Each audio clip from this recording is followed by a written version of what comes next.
Our protagonist's last life didn't end on a good note. He lay dying on the floor while his girlfriend got in bed with another guy. He lived in a world where the apocalypse had descended, and resources were more important than the lives of other people.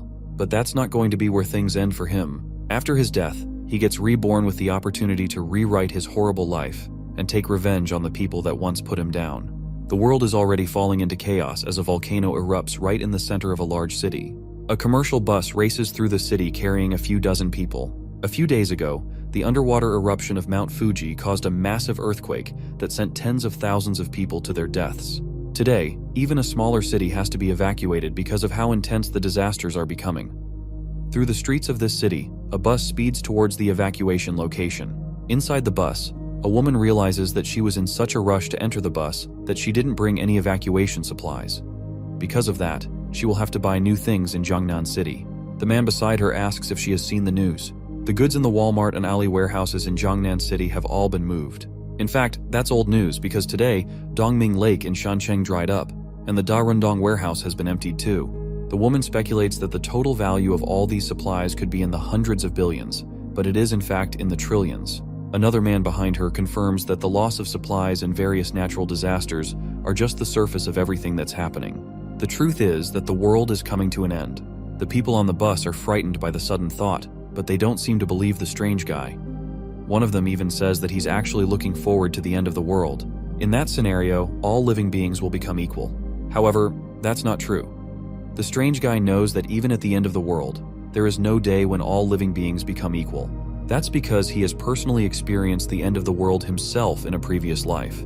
Buildings were destroyed, and everything that humanity built was erased. On top of that, giant monsters roamed the land, and everything was completely hopeless. In his last life, he was just an ordinary delivery man who was as surprised about the apocalypse happening as anyone else. When the world began to end, there was an abnormal release of solar energy, and it changed multiple things. The atmospheric temperature rose sharply, crustal movements occurred frequently, and monsters hidden underground also came to the surface. Thanks to that, the whole world changed. And in a new world, there is a new order. The extreme scarcity of supplies, even if it's just for a packet of instant noodles, ham sausage, or a block of ice, caused people to give up everything they had. This guy is different from everyone else because he has seen everything for himself. His name is Su Chen, and he was reborn 1 month before the start of the apocalypse after dying in his previous life. Thanks to that, he has all the experience, and now he can plan ahead of time to live the best life he can. While he's thinking, the woman from earlier walks up to him to talk. What he said scared her a bit, and she's now looking for someone to be with her during this entire thing. Unfortunately for her, that person isn't going to be him, because he has more important things to do. He leaves her alone and steps off the bus once it gets to his destination. He doesn't need people holding him back when he knows that what's most important in the apocalypse is an abundance of supplies. In his last life, he wasted a lot of time searching for supplies, so this time, he needs to be prepared in advance. He has his eyes set on the warehouse he works in as a delivery man. He grabs his work jacket from a hanger by the door and heads into the storage room. A coworker by the door informs him that being 21 seconds late means that he will have half a day's salary deducted from his salary. The guy apologizes and heads into the warehouse to clear it out for himself. In his last life, when the apocalypse came, the boss of this warehouse ran away in advance, and his annual salary went down the drain. So these supplies are going to be his compensation. To take them all for himself, he activates a power of his called space. This spatial ability allows him to put everything around him into a super large cubic space with dimensions of tens of thousands of meters in length, width, and height according to his will. The space unfolds in the warehouse, and he's able to grab lots of supplies, including rice, cooking oil, meat, and other foodstuffs. Everything, including the shelving itself, gets stored in his space. Thanks to this, he manages to purchase a large number of supplies for $0. And thanks to this ability, he was able to dry up 2 entire lakes and plunder several cities that were destined to be destroyed thanks to the apocalypse. Back in his past life, even a packet of instant noodles was a luxury. But thanks to his spatial ability, he's able to store several tons of fresh food in frozen time, meaning that the food remains fresh no matter how long it's kept in there. He finally won't have to eat dirt in the apocalypse to survive like in his previous life. After collecting all the samples, he can finally breathe a sigh of relief, knowing that he's not going to suffer in this new life. While he's checking on all the supplies he'd managed to gather, 3 men walk into the storage area to start clearing out all the supplies. They are all surprised to see the place has been completely emptied and turned into nothing but a massive haul. There's no one else there but the strange guy standing in the center, so they ask him what happened to all the supplies that were in the storage area. He immediately tells them that he has taken everything for himself. The men are surprised by his nonchalant admission, and they rush to catch him, but he easily uses his powers to dodge out of the building and remarks that he won't be late anymore since he's quitting. Then he just barely teleports away before one of the men can grab him. The three men are left desperately searching the area for him, but he has completely disappeared. Outside the warehouse, a portal opens up close to the ground, and the man backflips out of it and lands safely in an alleyway between the buildings. This second ability is called Space Jump, and it allows him to move within a 3-meter space whenever he wants. In the apocalypse, this ability allowed him to enter abandoned buildings to find supplies and safely escape from dangerous situations. Even in the face of mutant beasts, his space jump ability saved his life in crucial moments. With that out of the way, his zero-cost shopping mission is now complete. He throws his work jacket into the air and starts walking away from the warehouse. Suddenly, his phone vibrates, and he pulls it out of his pocket to see an emergency broadcast message. It informs him that the Earth is currently experiencing intense movement, causing localized natural disasters to appear all around the area. The message warns him to be careful, but tells him that the disasters will not affect his daily life. The official statement from the government is to not panic in hopes that the general public will remain calm. Do they even know that the world is coming to an end? While he's looking at his phone, it rings with a call from someone that makes his face twist in disgust. It's a woman named Jiang Xiaoqian, and just the sight of her name on his phone makes his hands tremble in anger. Suchen takes a deep breath, then picks up the call. As soon as he puts the phone to his ear, her voice comes from the other end, screaming at him in anger. He has not talked to her for a long time, and she is angry that he disappeared without letting her know. He even put his house on sale with his real estate agent. She asks our protagonist if he really thinks that he will find a woman willing to be with him after selling his house. The woman on the other end is his fiancée, Xiao Qian, and she isn't someone he's very interested in talking to. On her side of the line, she's applying lipstick after just being done cheating on him with another man. While another man named Xiao Yu relaxes on the bed behind her, she continues insulting Su Chen through the phone, asking him if he remembers his responsibility as a man. He may not care about the house, but she's still a woman, and she wants him to give her the house as a gift so she can feel more secure with him. After she's done talking, he asks if she's done with her rant and if there's anything else she wants to say. His attitude towards her makes her even more annoyed, and she decides to give him one more chance to come back and transfer the ownership of the house to her.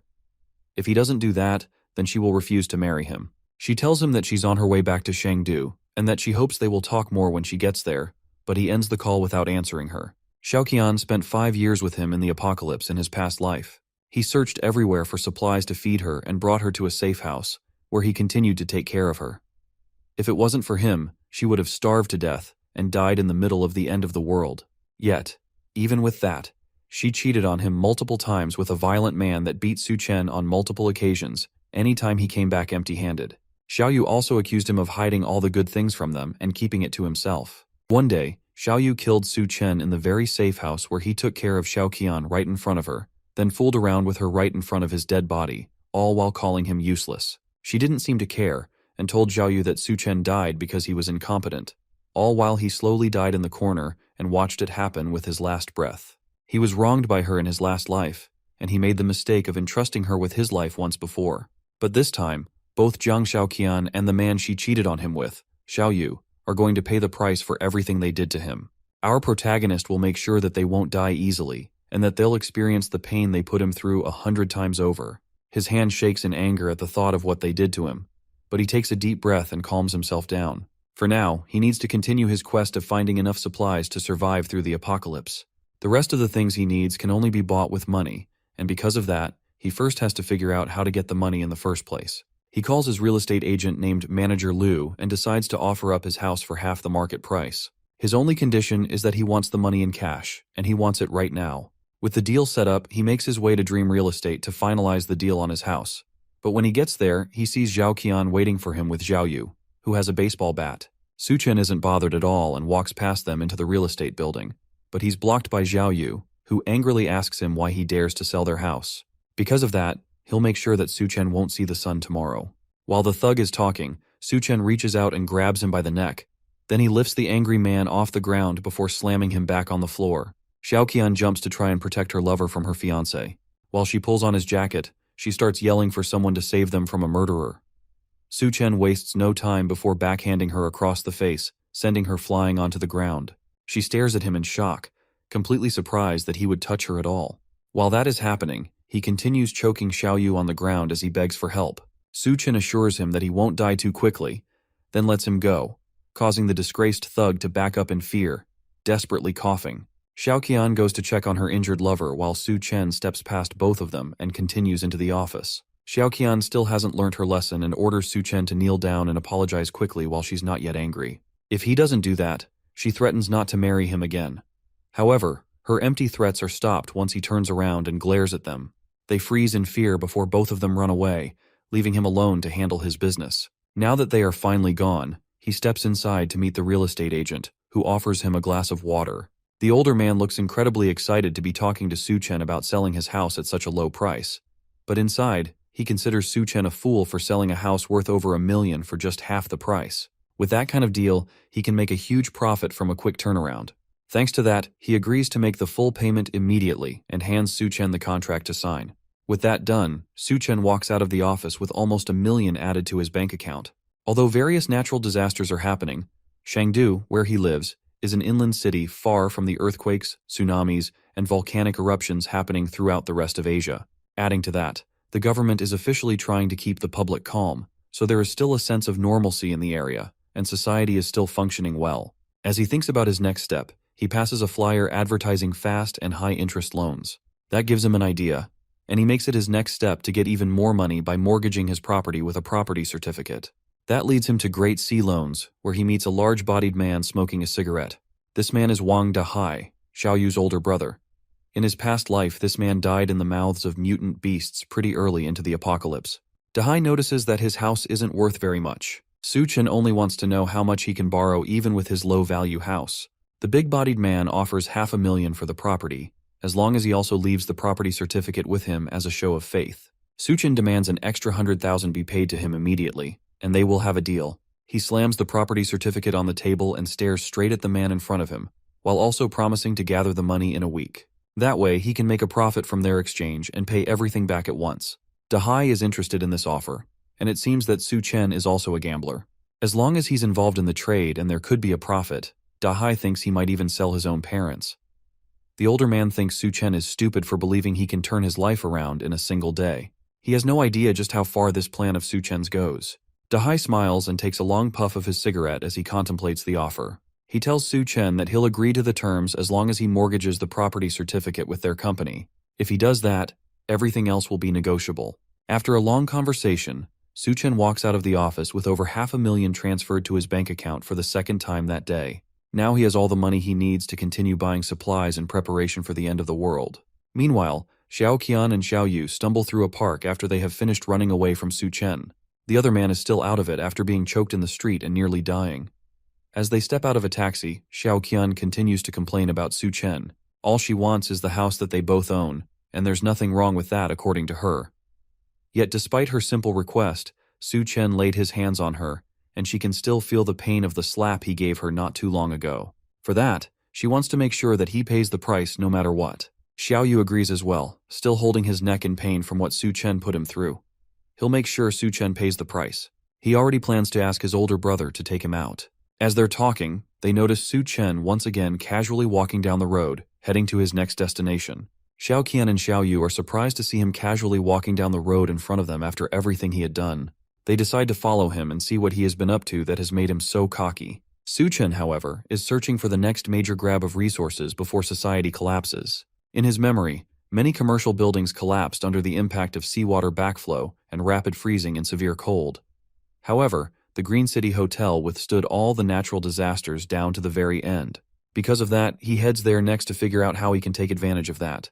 From what he remembers, the presidential suite inside is well equipped, and there's even a swimming pool that should help him manage extreme temperatures. For now, it might be a good idea to use the place as a base, and on top of that, living there for a long time wouldn't be a bad idea. Although many warehouses were emptied before, there's no shortage of hot meals and ingredients in the hotel's warehouse. As he walks into Green City Hotel, a woman notices him. She introduces herself as Liu Xinrui, the hotel's restaurant manager, and she asks how she can assist him today. Su Chen tells her that he wants to order 1,000 tables of food for a banquet and wonders if they can do that for him. The number of tables shocks the manager, and she struggles to respond for a moment. but then she eagerly agrees that they can definitely do something like that. However, the prices range from 5,000 to 10,000, even up to 100,000 per table. Suchen decides to pick the tables worth 10,000, which means the total price will be about 10 million for the whole banquet. For that, he's willing to put down a 50,000 deposit as long as they deliver to the address that he will provide. The manager is impressed that such a young man has a grand demeanor and suspects that he might be a hidden source of second-generation wealth. She has no idea that all this comes from huge loans and a speedy sale of his house. She agrees to his terms of a 50,000 deposit and directs him over to her office so he can make the payment.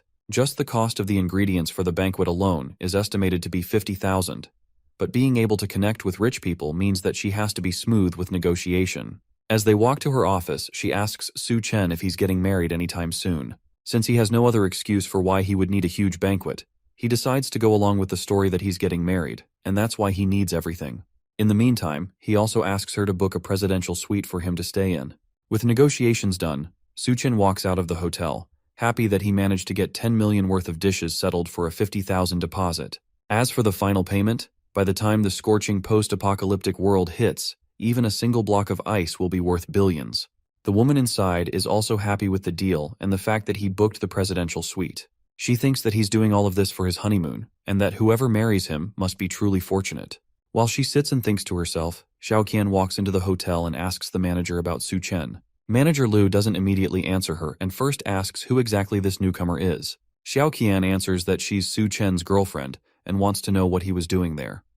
Now that the manager has verified her identity, she informs Xiaoqian that her boyfriend ordered a banquet of 1,000 tables from the hotel.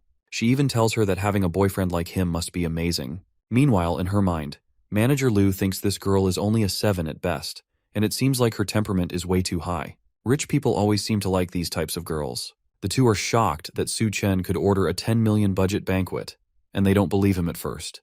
But then Manager Liu explains that wealthy people love to play the game of hiding their identity. They fear their partners might be after their money, so they only reveal their wealth on the day of the wedding. They still don't believe that someone like Su Chen could be wealthy, and Xiaoqian remembers that for the past few days, he has done nothing but try to disappear from their lives and even resorted to cold violence. But Manager Liu proves her point by showing that Su Chen transferred 50,000 wen as a deposit for the banquet.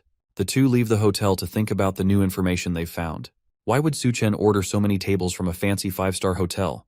Who is he planning to invite? Xiaoqian believes he wants to introduce her to his wealthy circle and then bring her into his life of riches. Xiaoyu asks what they should do now that they know this while he reaches for her chest with his hand.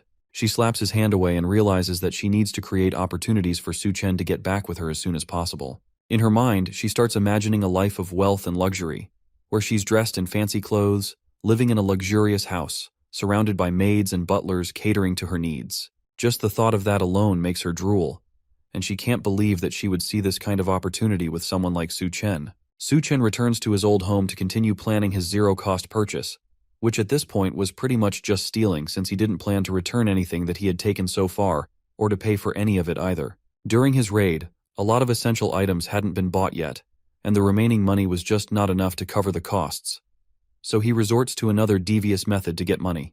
He can use online loan apps to gain a ton of money quickly and use it to fund the rest of his raid. So for the whole afternoon, Su Chen downloaded more than 80 apps at once and spent a long amount of time taking selfies and gaining loan amounts that ranged from 30,000 wen and above. By the time he was done, he had gained about 970,000 wen in loans, and he was ready to start his shopping spree yet again. He collapses on the bed, feeling the urge to pass out, but there was no time to waste at all, and there were still many things to buy. He had to get fireplaces, ice makers, ice blocks, smokeless coal, and other supplies that weren't available in supermarkets. Fortunately, all these things can be bought online, and the delivery is super fast. He's going to need all these things to survive the extreme heat and the severe cold that will kick off the apocalypse. Him making it through the intense temperature changes will completely depend on whether he has enough materials to regulate the weather. So he gets to work, contacting multiple companies to prepare the materials that he would need. He starts by ordering 2,000 tons of smokeless coal, and offers to pay 500,000 wen in deposits. Then he does the same thing with the ice factory, ordering multiple tons of ice from them as well. A few of the companies request a face-to-face discussion, so he leaves his apartment to head over and talk to the ice makers. As soon as he steps outside, he stumbles into a new face, followed by an unwelcome old one. Her name is Li Na, and she is a close friend of Xiaoqian. In fact, She was the one that introduced them to each other and trapped him in that awful relationship. She walks up to him with a smile while her friend follows closely behind. She then tells him that his girlfriend has been missing him very much. He asks them if she has been missing him or if she has been missing his house. Lina tries to cover for her friend and tells Su Chen that his girlfriend was only testing him before. She accuses him of being clueless and ignoring how sad Xiaoqian has been without him.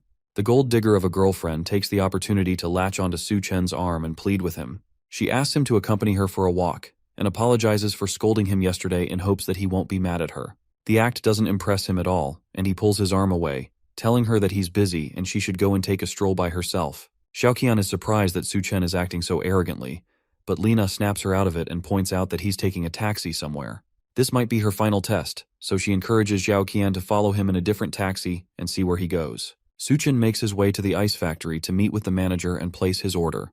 The older gentleman greets him and seems surprised that Su Chen is so young despite all the things that he's buying. The two shake hands. Then the younger man follows up the discussion by asking how long it'll take to produce and ship the 2,000 tons of ice that he had ordered. The manager assures Su that their ice factory is very efficient and one of the best in the state. He promises to deliver the edible ice in 3 days, and the total price of it all would be 800,000 wen. Su Chen agrees and hands over a 100,000 wen deposit. Then he gives the man an address to deliver the ice to in 3 days. Now that the transaction has been confirmed, the man decides to ask him why he needs so much ice.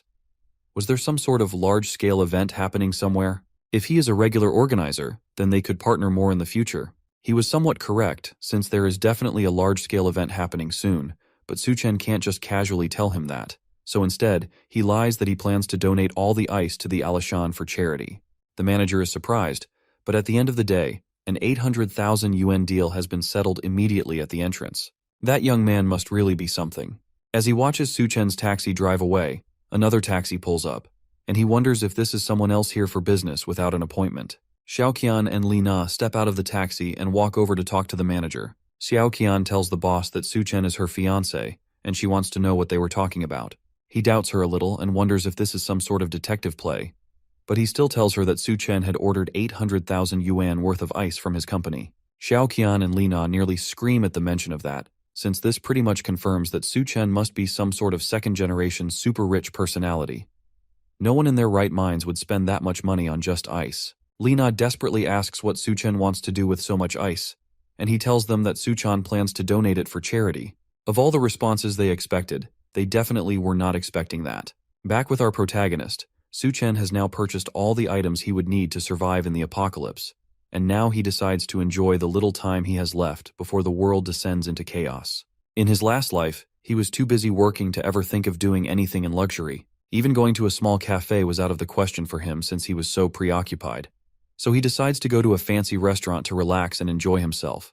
A waitress welcomes him and hands him a menu to look through.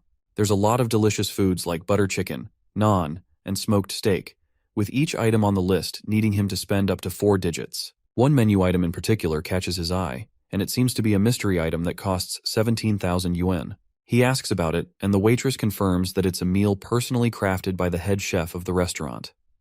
The details completely depend on the chef's inspiration. That sounds interesting. So Su Chen decides to get that for himself. In his last life, at the beginning of the apocalypse, a strange force caused many creatures to mutate and turn into terrifying beasts. There were many monsters, like a giant serpent, that appeared in the midst of the floods in the early days of the apocalypse. He would need to prepare himself to deal with those things when they start to appear. But for now, his eyes are drawn to a pink-haired beauty walking towards his table with his food. She introduces herself as the head chef of the restaurant, and she brought the food she specially tailored for him based on his temperament. She doesn't need to introduce herself since Su Chen already recognized her. In his last life, she was known as Hell's Chef, Duan Ya. She had the magical culinary skill to turn decayed monster meat into food, and no one could resist its temptation. However, those dishes were made using mutations sourced from inside monstrous beasts, and eating them would lead to certain death. She notices his dark expression and wonders if he thinks that a beautiful woman like her will poison his food, so she tries to calm him down by introducing the food. The dish is called Dual-Faced Life, and it's a piece of steak where one side is tuna fried in brown butter, while the other side is deep fried in puff pastry. It's a kind of steak with 2 flavors that leave a lasting impression. Su Chen hides his expression and takes a bite of the steak. It is definitely worth the 17,000 yuan he spent on it, and the taste is really good. If only she could cook for him in the apocalypse. but it's possible that she could poison his food and he would have no idea. Meanwhile, outside the restaurant, Xiaoqian and Li Na watch the place in jealousy and wonder what exactly Su-chan is eating there. They've heard that each dish costs at least 10,000 yuan, and the fact that he's casually going there for a snack just further proves to them that he must be some kind of second-generation kid. Once Xiaoqian becomes a rich wife, she will definitely be able to take care of her sisters. Next in his adventure around town, Su Chen heads over to the Arya Scans bar in the Golden Sales Vault of Shangdu. In his past life, he regretted not being able to enjoy these kinds of extravagant places, and once the apocalypse starts, then places like these will no longer exist. So he's taking the chance to explore this place as much as he can. A group of girls sit beside him as soon as he gets settled down. He agrees to drink with them, but his eyes notice that one of the girls doesn't seem as enthusiastic about being there as her friends. The girls tell him that her name is Yun Yun, and this is her first time in the club. Her boyfriend just recently cheated on her, so they brought her to the club to have some fun. The guy didn't sleep with her at all and went on to cheat on her with an old woman. She's so depressed that she drinks an entire glass of alcohol, then slams it on the table. She then asks Su Chen if he's single and if he wants to have some fun with her. The girls cheer him on while Xiaoqian and Li Na enter the club and notice the two of them getting comfortable in the back. He notices the two of them. Then he takes the girl by the shoulder and leads her up the stairs. The two girls chase after him as he runs up the stairs and into a random bedroom. He locks the door behind them and tries to apologize for bringing her upstairs in a rush, but the girl seems more interested in laying with him. Our protag doesn't have any interest in taking advantage of her when she's clearly sad, so he flicks her on the forehead and warns her not to go out and to try to stock up on food in her house while she still can. Then he tries to advise her not to come to places like these since she seems to be more love-minded than her friends. But then he realized that there's no point since there will be no future for her to worry about. It's rare for him to have an opportunity to come to a place like this, but in this situation, he has no choice but to avoid them. He walks into the back of the hall and sees the two girls kicking down multiple doors in an attempt to find him. With these two here, there's no chance for him to enjoy himself for the rest of the night. He manages to escape their manhunt for him and heads home to relax and escape from the rampaging girls. The next day, all the things he ordered, including the smokeless charcoal and the ice, were shipped to him. Several trucks show up in front of a warehouse he had rented for the drop-off, and he guides them in to deliver the goods. One of the truckers is concerned that the warehouse doesn't have a refrigerated room, which means that there's a chance that all the ice will melt, but he tells them not to worry about that. He instructs them to move the goods into the warehouse and directs them to specific places in the warehouse. While all of this is happening, Xiao Yu tracks down Xiaoqian to tell her that Su Chen has rented a large warehouse in the suburbs, and he also bought a lot of large machines that are being moved into the warehouse. She's interested in what he's doing, so she goes over to the warehouse with Li Na to see what's going on for herself. The first thing they see as soon as they get there is the massive banquet from the Green City Hotel being delivered and set up. There was even a red carpet laid out, and the whole setup looked like an after-party for a wedding. Li Na is convinced that Su Chen would propose, and then guests will come in from all directions to see the wedding. Xiaoqian is still proud enough to say that even if he proposes, then she might not accept it. Then she asks Li Na to accompany her to see just how sincere Su Chen will be towards her. They head over, and Xiaoqian asks him why exactly he's buying so many things, and what he wants to do with so many supplies. He doesn't answer them. Then he tells her to help move the boxes into the warehouse. If she helps, then he will tell her everything she needs to know. Xiaoqian is disgusted by him suggesting that she would do menial labor. She's planning to become a rich lady, so how can he expect her to do such rough work? Lena reminds her that this is a test for her to see if she's qualified to become a rich lady. Despite still being appalled that she's being told to do grunt work, she decides to just do it for the sake of her future rich girl lifestyle. She manages to lift a heavy box onto her shoulder to prove to him that she's not just a delicate woman. Lena also tries to help out as well since she knows that second-generation rich people are usually lustful, and there's a chance that she could become a rich lady as well if she played her cards right. All the while, Su Chen just laughed at the free labor he was getting from these two. There were so many supplies to move around, and even though the hotel had sent some people to help, it would still take a long time to get everything into the warehouse. They spend the whole day moving things, and by evening, they are done. With all the work done, Xiaoqian is exhausted and angry. She worked all through the day without even a meal. Surely, after all this, she will definitely become a rich lady, just like she has always dreamed. Lena also lays on the floor exhausted. She can't believe that Su Chen made them lift heavy things all through the day. Just the ice blocks alone weighed over 100 pounds each. But now, the test is finally over, and he is going to make her his bride. Then they'll have a huge wedding, and all the wealthy guests will start appearing. At least that's what she thought when she walked over to confront Su Chen.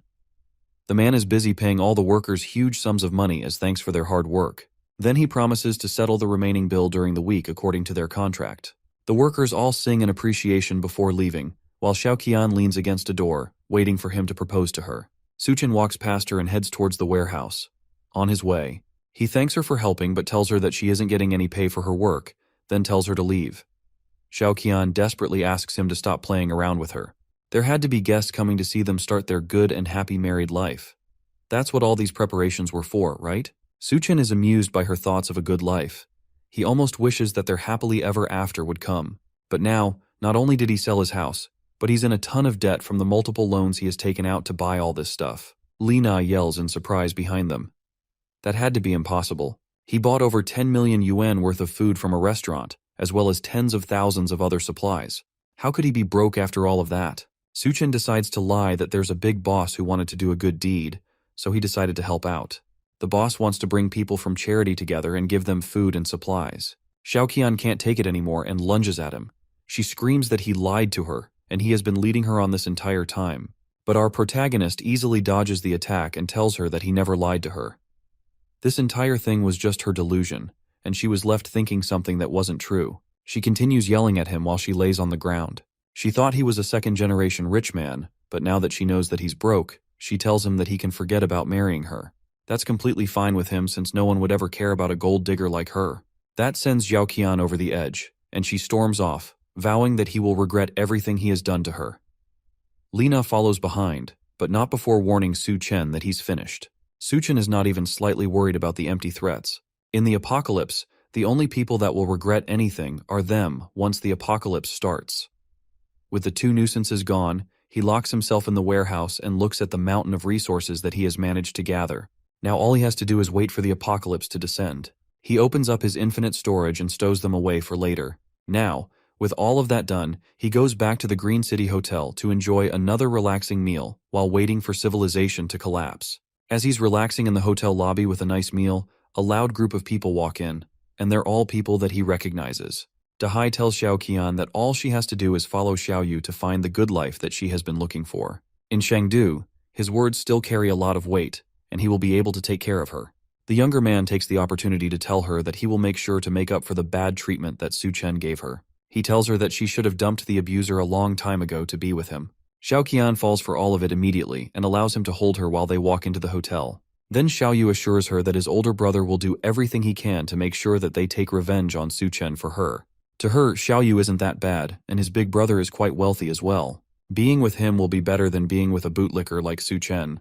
The noise finally causes Su Chen to speak up and points out that Xiaoqian really isn't picky with who she decides to stick with. His sudden appearance shocks her, and Xiaoyu takes the opportunity to tell his brother that this guy is the man who dared to attack him. Dahai recognizes him as the guy that he gave a huge loan to recently. The bigger man has been planning to find him for a while now, but now that he knows that his benefactor is the same person that harassed his brother, he now has more plans for the foolish younger man. Xiaoyu is surprised that his brother knows Su Chen, and the large man tells him that this guy is the same person that mortgaged his house and borrowed over 500,000 yuan from him. And on top of that, it just so happens that tomorrow is the repayment day. It seems like they both have scores to settle with him. Xiaoqian is grossed out by the fact that he even had the audacity to borrow money from Dahai. Because of that, he definitely won't be able to clear the debt in this lifetime. Luckily for her, she didn't get involved with him. Su Chen isn't worried by the noisy guests and calmly wipes his mouth after his meal. Dahai leans down and threatens Su Chen with his pending repayment. He can't be here enjoying himself in a hotel when the man he owes so much money to is standing right in front of him. Xiaoyu yells that he won't be able to pay back the money no matter what. It's best that they just finish him now that they have the chance. The group of thugs behind him smile menacingly, and they also look eager to go after Su Chen. While all of this is happening, Manager Louis comes in to try and pacify the situation. Dahai agrees to talk it out if our protagonist kneels down and apologizes to him and his brother. If he does that, then they will consider peacefully settling the matter. Manager Louis asks Su Chen what exactly is going on, but he dismisses it, calling them nothing but simple pests. That doesn't sit right with Dahai, and the bigger man slams a large hand on the table.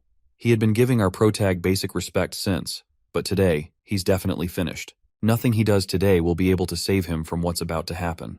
That's what he thinks, at least until some newcomers walk into the hotel restaurant and the man in front demands to know what's going on. Both Dahai and Su Chen recognize this scary-looking man. His name is Gao Qiang, and in Su Chen's last life, He was known as the Skull Crusher. He and Hell's Chef were a major force in the post-apocalyptic world of Shangdu, and he even heard that after the apocalypse, the Green City Hotel became the first place of the mutations. In fact, it's very likely that Gao Chang's skull-crushing abilities grew in him because he was in the hotel when the mutations started. For now, though, Gao Chang is just a well-known entrepreneur in Shangdu, with a wide network of people in the underground and many people under his command. The man notices that Su Chen has an interesting glare. Now that the chaos has settled down and they weren't making a mess of his hotel, Gao Chang continues on with the business he had in the hotel. He brings Duanya to an office in the hotel, where Mr. Sun waits for them, pouring a glass of wine as they enter. This man is named Mr. Sun, and the chef wonders what exactly he wants to discuss with her. The man tells Duanya that he has heard about her being a great beauty, and today he finally gets to meet her in person. He offers her a drink, but the chef can clearly see that some sort of drug has been dissolved in it. As she stares at the glass in disbelief, meanwhile, Su Chen swirls his own glass of wine in his presidential suite bedroom. In his previous life, he hid with Xiao Qian in their basement, and they barely managed to survive the extreme heat of the apocalypse. He never expected that at this time he'd ditch her and she would end up following him around. Either way, it's a good opportunity to settle old scores with her and get his revenge. He watches Xiao Qian and the others play outside in the pool, and they don't seem to notice him. The two men stand outside in their swimsuits and wait for the ladies to join them. Dahai notices that the air has been getting much hotter recently, and it almost seems like it's hotter at night than in the day. That's exactly the reason why Xiaoyu suggested that they go to the pool to cool off. Seeing the girls in swimsuits was just going to be an added bonus for them. The two men are excited just thinking about it, and they hug in joy at the bright idea. The two girls make their way towards the pool in their swimsuits, and they notice that the moon looks brighter than normal. When they reach the pool, Xiaoyu takes Xiao Qian's hand and confesses that his love for her shines brighter than the moon. She doesn't care about his pointless advances because it's too hot, and she just wants to get to the pool. Su Chen laughs at them from upstairs. The bright red moon means that the apocalypse is about to start. He swirls his glass of wine in the air and drinks to the start of the end of the world. Suddenly, the moon explodes with a bright burning heat, and the four people outside immediately feel it. They make a run for the hotel lobby, but Dahai is too slow to keep up with them. The moonlight suddenly feels burning hot, and their skin starts to burn from the heat. The people inside the hotel notice that the outside has become just as bright as if the sun were out and it were daytime. Dahai's men wonder whether he will be all right, but one of them mentions that he is probably just flirting around with the girls, and they should leave him to his happiness. As they are talking, Xiao Qian, Xiao Yu, and Li Na race back into the hotel lobby, looking like they just had a fight for their lives. They roll around on the ground and look around desperately for something to use and cool off. All the while, their skin looks burnt and red. Xiao Yu notices a fish tank, and the three of them dive into it to try and cool off. While they're inside, they argue with each other on who can stay in the pool and who should get out. Dahai's men wonder what they are doing and why they look so injured. More importantly, they wonder where Dahai is and why they ran back without him. Xiao Yu realizes that they abandoned his brother outside, but by then it's already too late. His skin is burnt worse than the others, and he has blisters all over his body. Everyone rushes to take care of him before he collapses. Meanwhile, Mr. Sun asks Duanya why she isn't drinking the wine. Before she can answer, Gao Qiang cuts in and tells him that a banquet has already been prepared for him. Mr. Sun doesn't care, though.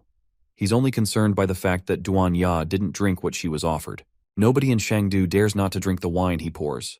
He tells Gao Qiang to back off since this is none of his business. At that moment, Duanya realizes that Gao Qiang had set her up. He must have done it to try and climb up the ladder and win Mr. Sun's favor. The large man thinks he's invincible in Shangdu and that he can go around harming many women, and today it seems like he targeted her. She's completely certain that there is something wrong with the drink, and she must not take it. However, there's nothing she can do to escape this situation. At that moment, the moon shone with a bright red burning light. The light blinds both Gao Qiang and Mr. Sun for a moment, before they both rush to close the curtains because of the heat. The two men are sure that something horrible is going on, and they decide to go downstairs and find out more information, while Dawn sighs in relief that a distraction like that had saved her from something terrible. Downstairs, everyone in the hotel had gathered in the lobby to try and escape. Manager Louis urges them to calm down and tells them that a rescue team was on their way to take them to a more secure location. The people don't seem convinced, and chaos starts to burst out in the lobby. Meanwhile, Gao Qiang makes his way downstairs and asks someone what's going on. He explains that there was a sudden temperature rise, and the news had reported that hundreds of people had already been injured. Mr. Sun tries to call up one of his friends to send someone to pick him up from the hotel, but they tell him that right now, they're working to make sure that there aren't any power issues, and because of that, nobody is available to come over and pick him up. Dahai is still burning in the corner from his direct exposure to the sunlight. His men tell him that he needs to go to the hospital while he screams in pain every time someone touches him. But with it being so hot outside, there's no way they will be able to get to the hospital. He tries to call one of his other men, Xiao Dao, to drive over there and pick him up. Xiao Dao is already in the underground garage of their real estate headquarters, and he starts driving out to go and pick them up at the hotel. Because he's underground, he can't feel the heat as much as others can, until he drives into the street and notices that everywhere is bright, as if it were still daytime. Then, his tires blow out, and the car stalls on the road.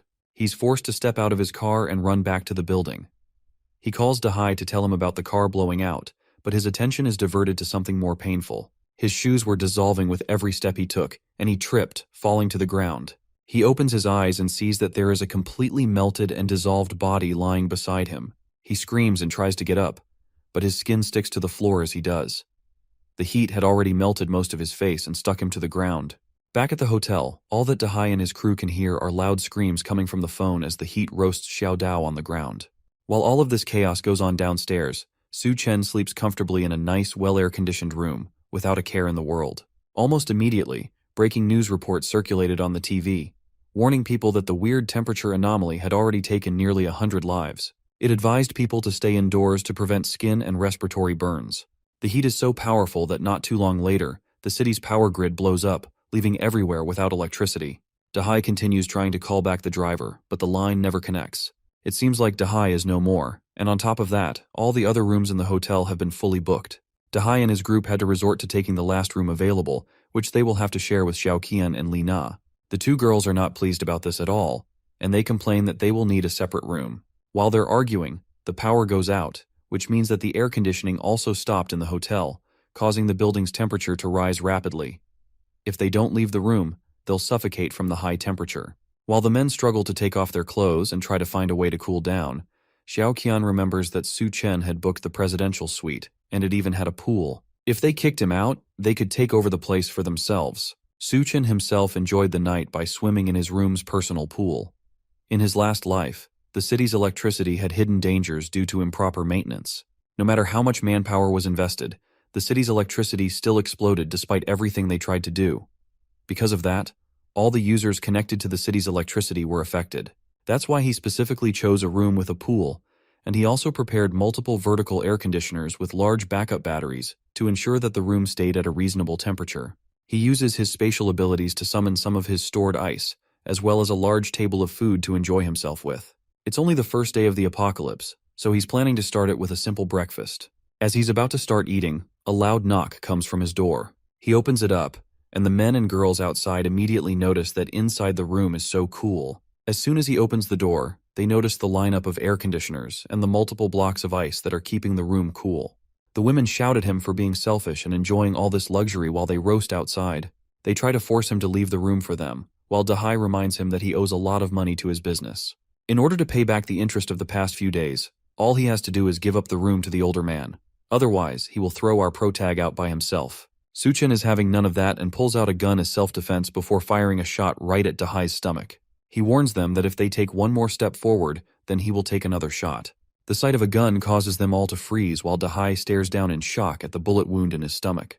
Since they haven't left his doorway yet, he takes another shot, this time at Dahai's leg. Then he tells them that he'll count to 3, and if they haven't disappeared from his sight, then he'll unload more bullets at them. The group doesn't need any more info, and they escape while they can. Back in the hotel's lobby, Gao Qiang demands to know why there's no food in the whole hotel. Manager Louis apologizes and tells them that a few days ago, someone booked 1,000 tables for a banquet, and because of that, they almost ran out of ingredients to cook. They were supposed to get another delivery today, but the heat wave is clearly stopping that from happening. Since there isn't enough left, Mr. Sun demands that all the water and food get brought to him instead. The people in the lobby protest at that, and they try to attack him, but his thugs just barely protect him from the crowd. All the while he sits back, not even bothered that there's an entire crowd of angry people trying to attack him. Then suddenly a group of people ran into the lobby, shouting that Su Chen tried to kill someone. Gao Qiang notices that Dahai has gunshot wounds, but he knows that there aren't many people who can get their hands on a gun. It seems like there's a tough character living upstairs. Xiao Qian announces to everyone that Su Chen's room has electricity, air conditioning, and even a swimming pool.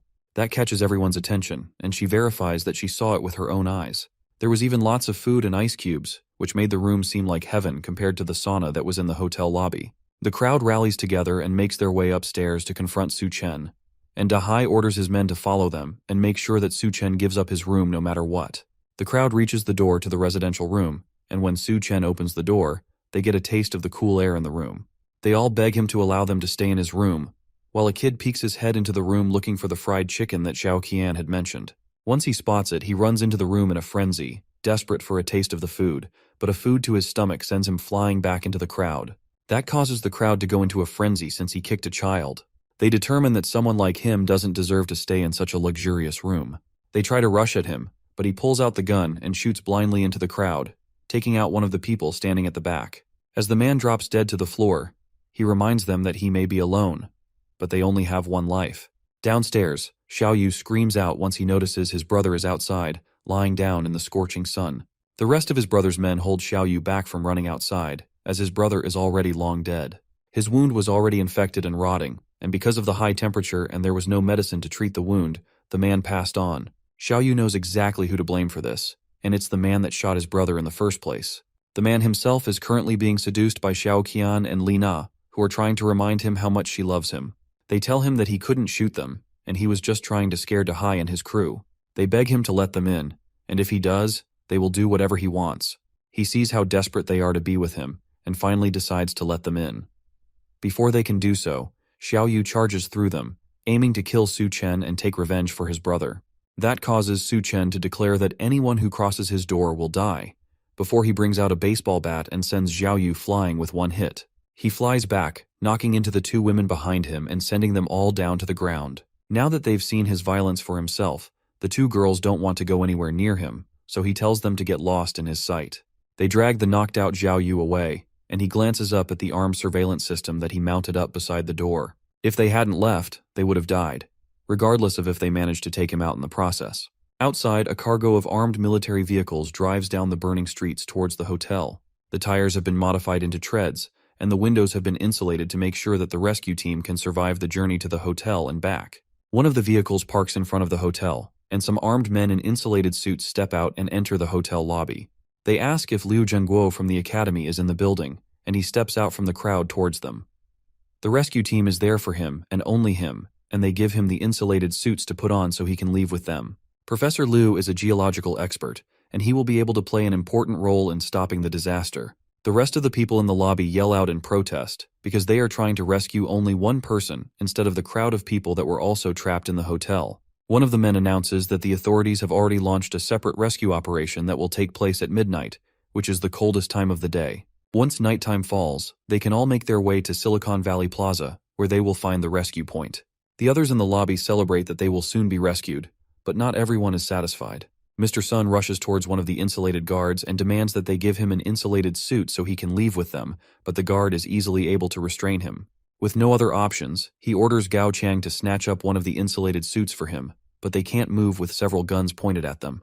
The soldiers turn to leave, but Xiao Qian stops one of them and tells them that there's a murderer upstairs. Lina also announces that the murderer has a gun, and he has killed several people already, and he almost killed them too. One of the soldiers, Xiao Feng, decides to stay back and investigate the situation.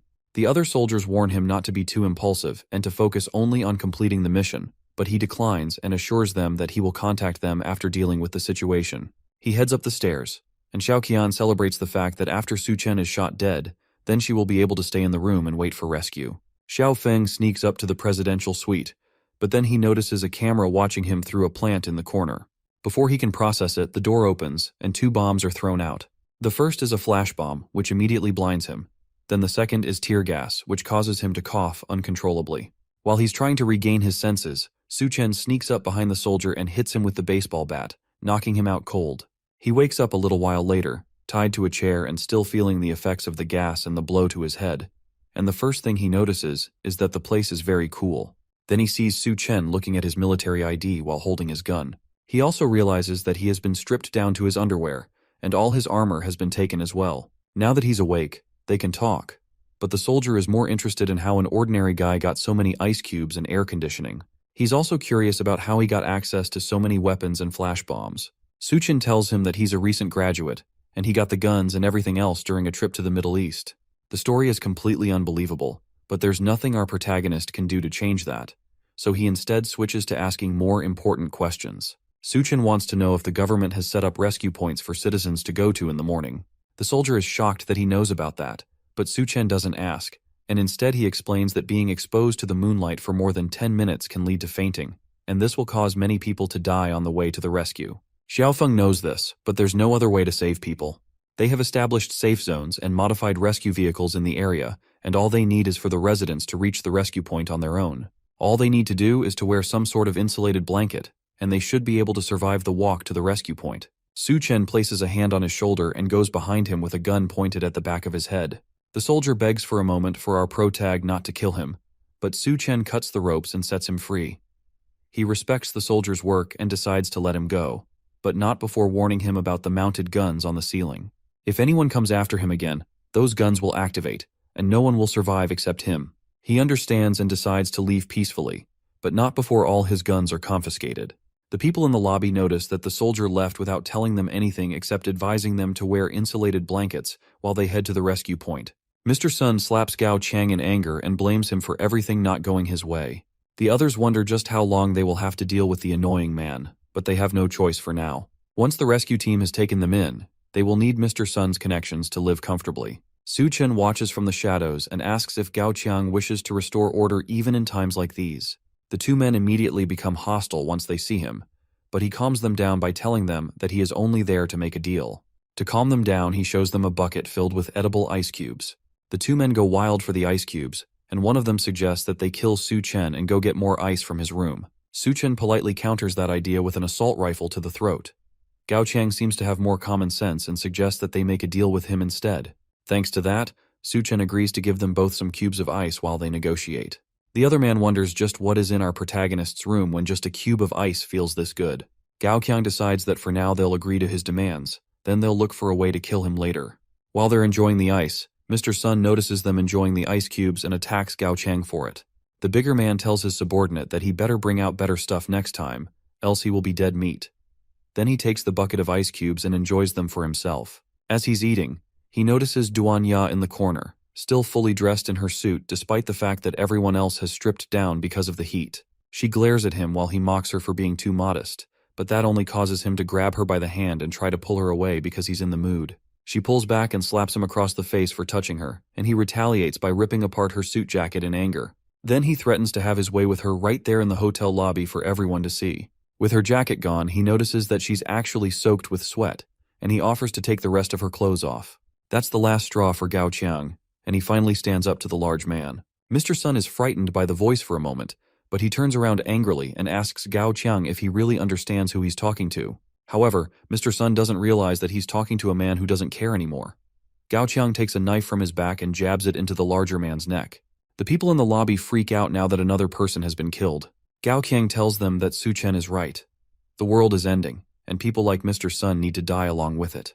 Now with that guy dead, the place fell under Gao Qiang's command, and everyone else can either listen to him and go to the rescue point, or stay there and die. Su Chen watches them from a higher floor. It seems like his words are effective, and since Gao Qiang was the boss of the hotel in his last life, he has successfully accelerated the process of him taking over the place.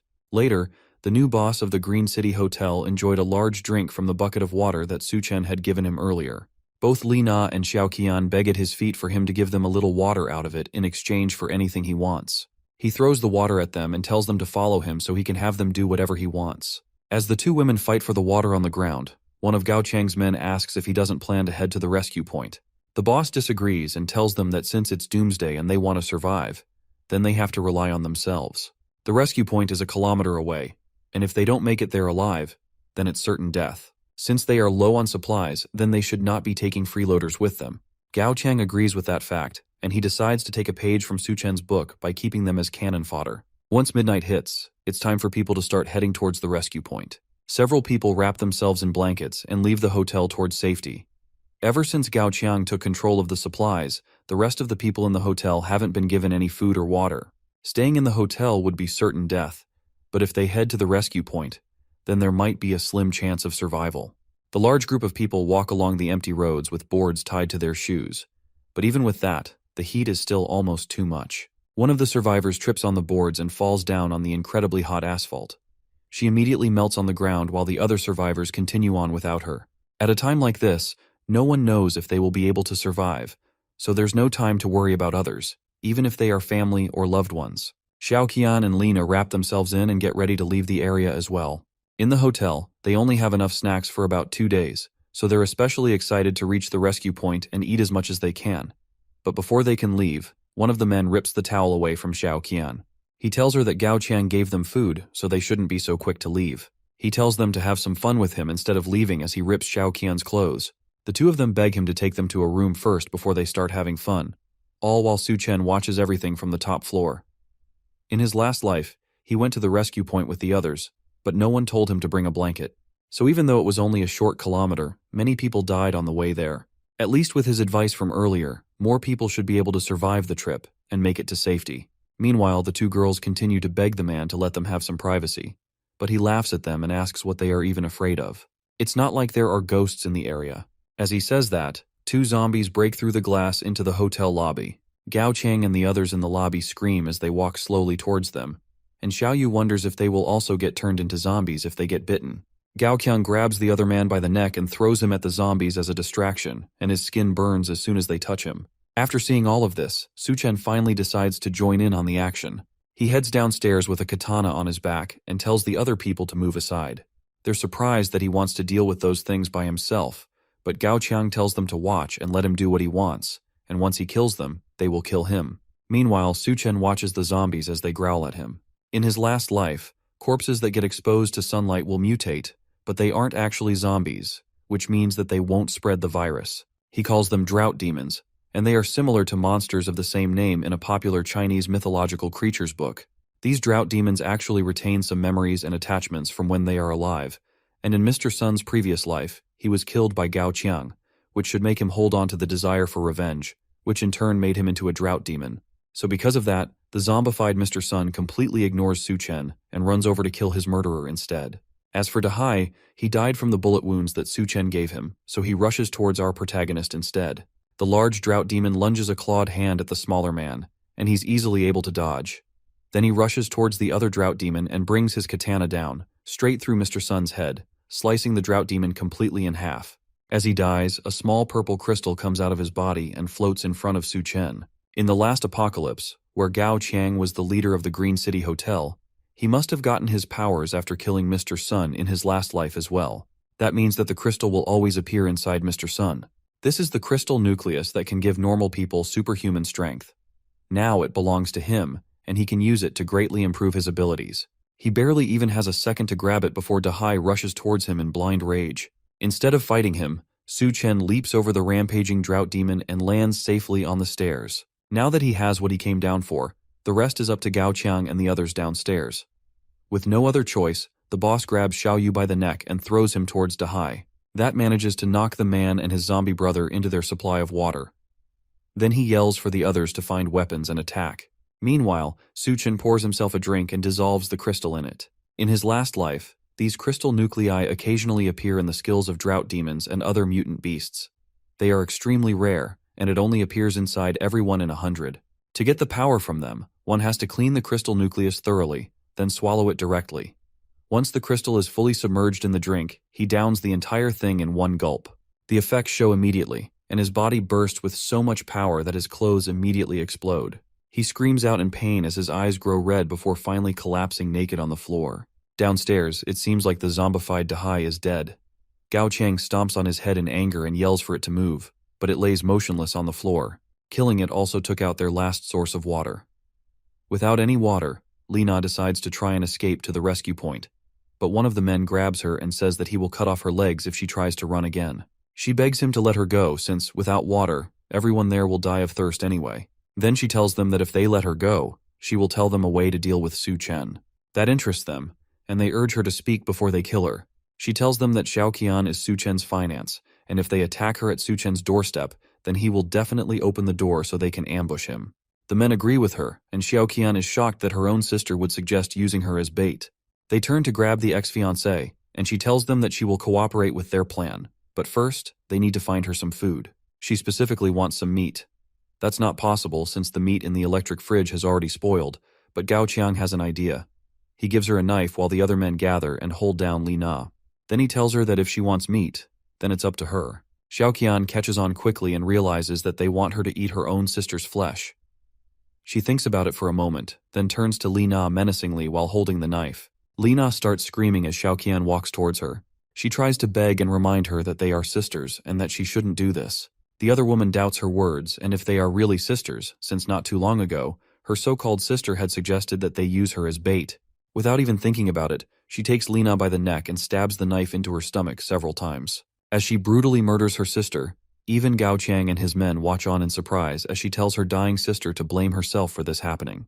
Then she laughs over the body as blood pools around her feet. Now that lunch is secured, she laughs crazily and promises that once she is finished eating, she'll go upstairs to his room and drink his blood. Gao Qiang tells them to let Duanya cook the meat since they will need all the strength they can get to deal with Su Chen. One of the men tries to protest, but the boss reminds him that without water, none of them will last a day, so if they don't want to turn into a dry corpse, then they should do as he says. The man is reluctant, but he eventually shouts for them to look for Duanya. Meanwhile, Su Chen has woken up and decides to rest his powers. He realizes that he has gained physique-type abilities, and his resistance to heat has also improved. On top of that, even his muscles and his strength have increased as well. He tests his new power by crushing a large block of ice with one hand. As he stands and admires his new abilities, a knock comes from his suite door. It seems like someone else has come to his door to bother him. He looks through the security camera and notices that it's Hell's chef Duanya waiting for him. Outside his door, she waits anxiously for him to open up and let her in. Everybody downstairs has gone crazy like Gao Qiang, and the down floor is no longer safe. Her only hope right now is to partner with Su Chen, and thankfully, she has some leverage to get her way. When he finally opens his door, he's still completely naked as he asks her if everything is okay, and if she needs some help. She notices his undressed body and screams while he hurriedly apologizes, and realizes that he forgot to get dressed before coming out to meet her. He invites her inside his apartment, and although he considered subduing her, the atmosphere is a bit awkward now for both of them. But based on his previous life, he knows that Duanya is a very strong-willed woman, and she had a cooperative relationship with Gao Qiang. So if he finds a way to bring her to his side, then he will benefit greatly. He starts by telling her that his resources are limited, and on top of that, they had only just met. He can't just be expected to take her in just because she's pretty. Duanya realizes that the room is well equipped with ice and electricity, and because of that, she will have to show her worth if she wants to stay there. She tells him that she's not just a chef, she's also a graduate from Southwest Medical University, which means that she has a medical qualification certificate and 3 years of experience as a surgeon. The fact that she's a doctor is exciting to him, but that doesn't change the fact that his resources are limited, and he's uncertain if they can survive till tomorrow. She gets desperate and tells him that as long as he doesn't kick her out of the building, then she'll do anything he wants her to. He accepts her offer and tells her to consider his room her own home. By the time she realizes what she said, it's already too late for her to take it back. He then warns her that her only choice when she's with him is to behave himself and to make sure that she doesn't have any ulterior notices, or else he will take her out. She, however, has no plans of going against him and has never doubted his methods and determination. Now that everything has been decided, he tells her to take off her clothes since now it's time to start repaying him. She goes to take a shower now that Su Chen has allowed her to stay in his room. There's water, electricity, and everything someone would need to survive the apocalypse and never worry about the outside. There's no need to think about the scorching weather or being eaten by the others. For anyone on the outside, this place would be heaven. That doesn't mean Su Chen is any kind of angel, though. His intentions are pretty obvious, especially when he told her that he would give her something different to eat. But she doesn't have a choice. It's either this or the scorching and unforgiving apocalypse. Thankfully, she already considered that he would act like this before she came up to his room, so there's nothing she can do about it. Meanwhile, in the living room, Su Chen watches her shower. He's not doing this to peek, of course. He just wants to prevent her from doing anything improper. That's what he tells himself anyway. After her shower, she comes out in a nurse cosplay outfit that he specifically chose for her. The clothes are a bit too small, and obviously not enough to cover the essentials. He tells her that she looks absolutely perfect in the outfit, which makes Duanya blush and look unsure. Suddenly, there's a heavy pounding on his door. Someone is shouting for him to come out and save them. Meanwhile, another voice yells that if he doesn't come out, then he'll break the door down. Outside the door, someone lurks menacingly with razor-sharp teeth and claws. Whoever is out there doesn't look quite human anymore. Su Chen is more annoyed that he has to deal with these jokers again than terrified for his life, but Duanya warns him not to go outside. These people have already eaten Lina, and if they open the door, then they might also get eaten. The fact that they ate someone catches Su Chen's attention, and from his expression it means that this is very bad news. He leaves the suite and steps out to meet the people waiting for him at his door. He tells them not to be so quick to break down the door since it'll be troublesome if it's damaged. The men in front of the door look deranged, with veins bulging all over their skin as well as red, crazed eyes. In the middle of them, Xiao Qian begs for Su Chen to save her while one of the men grips her head. As soon as he comes out, they turn to him with their sharp teeth and chuckle maniacally. It looks like this is going to come down to a fight no matter how he handles it. However, Su Chen doesn't seem bothered at all. He steps out into the hallway, and immediately, another one of the men who was hiding behind the wall tries to ambush him with a knife. The power boost our protagonist got earlier from the Drought Demon Crystal gives him sharp enough reflexes to stop the attack and immediately break the man's arm, stabbing his own knife back into his neck. That shocks the men, and they back off now that they've seen his power. But Xiao Qian takes the opportunity to break off from them, running towards Su Chen while still begging for him to save her. The damsel in distress act doesn't fool him at all, and he stops her by the neck, revealing her own set of sharp teeth and red eyes. Once someone eats human flesh, their body will mutate, and then fangs will grow in their mouth. Right now, Xiao Qian and the other men are no longer humans. He grips the woman by her face, causing her to cough and lose her breath. The men aren't concerned by it, however. It's the end of the world after all, and what does it matter if they eat people as long as they can survive? Even if they turn into bloodthirsty monsters by the end of it, at least they will be alive. Xiao Qian says that the meat was delicious, and after eating it, her body felt full of energy. Now all she needs is to take out Su Chen and take over his room. She twists her body and tries to swipe at him with her claws, but a hard kick from our protagonist sends her flying through the hall and crashing out of a window. She almost falls down onto the streets below, but she barely manages to catch herself at the last moment. She definitely won't be letting Su Chen off so easily. However, outside the hotel is still scorchingly hot, and she screams in pain while the sun burns her body up. Meanwhile, inside, the men decide to rush at him together before he has a chance to draw his gun. Su Chen calmly wonders if he even needs to waste bullets on these guys, and one of them warns him not to underestimate them too much. He jumps into the air and prepares to come down on Su Chen and take him out. Unfortunately for him, he doesn't mind wasting, and he raises a gun, putting a bullet through the first attacker's head. The rest spread out, hoping to avoid the gun entirely, and hit him while his guard was down. Thanks to their new forms, not only are they stronger now, but even their reaction speed has greatly improved. Meanwhile, Su Chen continues to fire bullets into them as they try to rush at him, but they easily dodge everything. In this situation, simple bullets won't be enough to bring them down. One of them latches onto the ceiling before bringing himself down towards Su Chen. But that kind of weak attack isn't enough to surprise our boy. He grabs the man by the head and slams him into the ground, killing him instantly. Then he catches the hand of another man and takes the knife from his hand before using it to slice the necks of 2 other attackers, taking them all down. The only person left is the enhanced Gao Qiang, who rushes at him with his fist drawn back for a final attack. However, just like all the others, Su Chen calmly grabs him before he can attack and pins him to the wall by his neck. As he holds Gao Qiang against the wall, a figure leaps through the window and lands at the end of the hallway. It's Xiao Qian, and it seems like the sun has mutated her, giving her sharp spikes on her back and a long tail while also making her look even more deranged.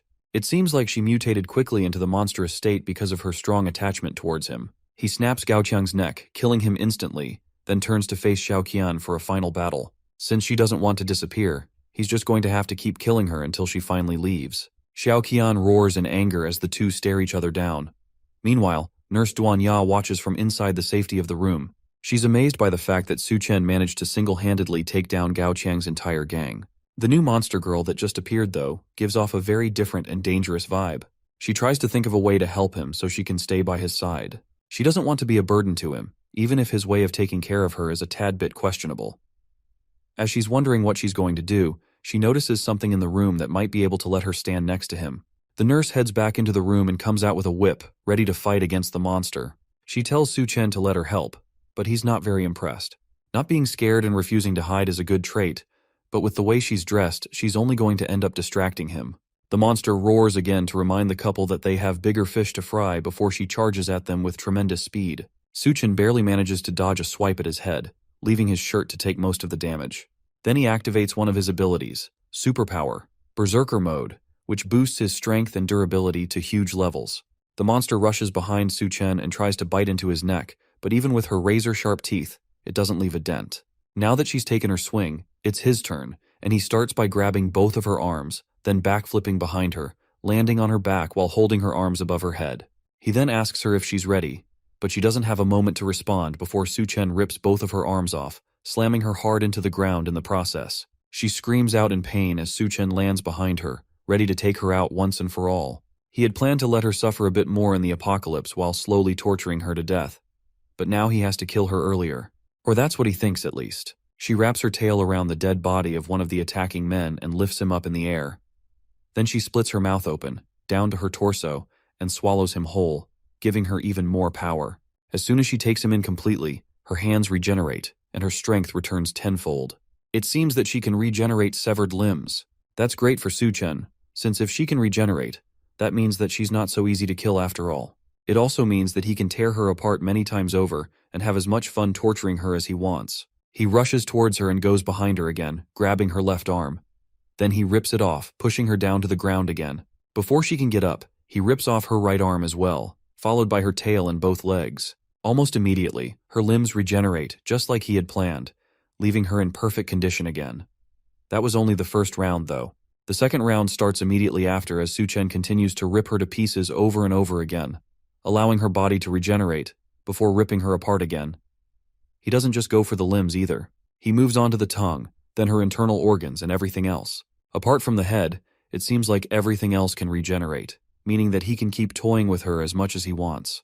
By the 21st round, her body stops regenerating, and she lays defeated and broken on the ground. He was planning to gouge out her eyes, but he decided not to go that far. After all, he's now a devil. She shakily asks him why he's going too far to torture her, and what his reason is for making her suffer before her death. He tells her that it's simply for revenge before bringing his foot down hard on her head, killing her instantly. Now that the threat has been taken care of, Duanya nervously asks him if he's all right, but instead of answering her, he asks her if she's ready. He has been so heroic that she should be ready to reward him. Elsewhere, at the rescue point, it seems like the outside temperatures are normalizing. It's not much hope, but maybe the apocalypse is ending already. At least, that's what the soldiers stationed at the engineering university station think. Xiao Feng, the soldier that once had a fight with Su-chen at the hotel, is one of the people stationed at the university, and he notices something in the distance. He nervously calls out to the captain of the squad, a white-haired woman, and he tells her that there are a lot of people approaching the rescue point suddenly. She turns to see what he's talking about, but instead of people, she sees a massive horde of zombies marching towards them. They start running towards the two, and the captain wastes no time in giving out orders. She tells Xiaofeng to evacuate the civilians from the rescue point while she tries to hold them off. Xiaofeng tries to argue, but she forces him to go inside. Since he has no choice when given an order, he reluctantly rushes in while telling her not to die.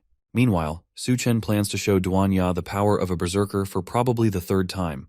At this point, she has rewarded him more times than she can count, and she covers herself, wondering how he wants to go at it again. Su-chen tells her that now that the extreme heat wave is over, he has to go out for a bit. Before he does that, though, he has to show her some unforgettable memories. She asks why she can't just come with him, but people around him must follow a couple of strict conditions. They must be valuable, and they must absolutely obey his orders. After their session, it seems that Duanya has completely submitted to him. Next, he has to hurry into town before the seawater surges in. In his previous life, many of the zombies were driven by the obsession to reach the rescue point, and eventually, they formed a tidal wave horde and attacked their former escape route.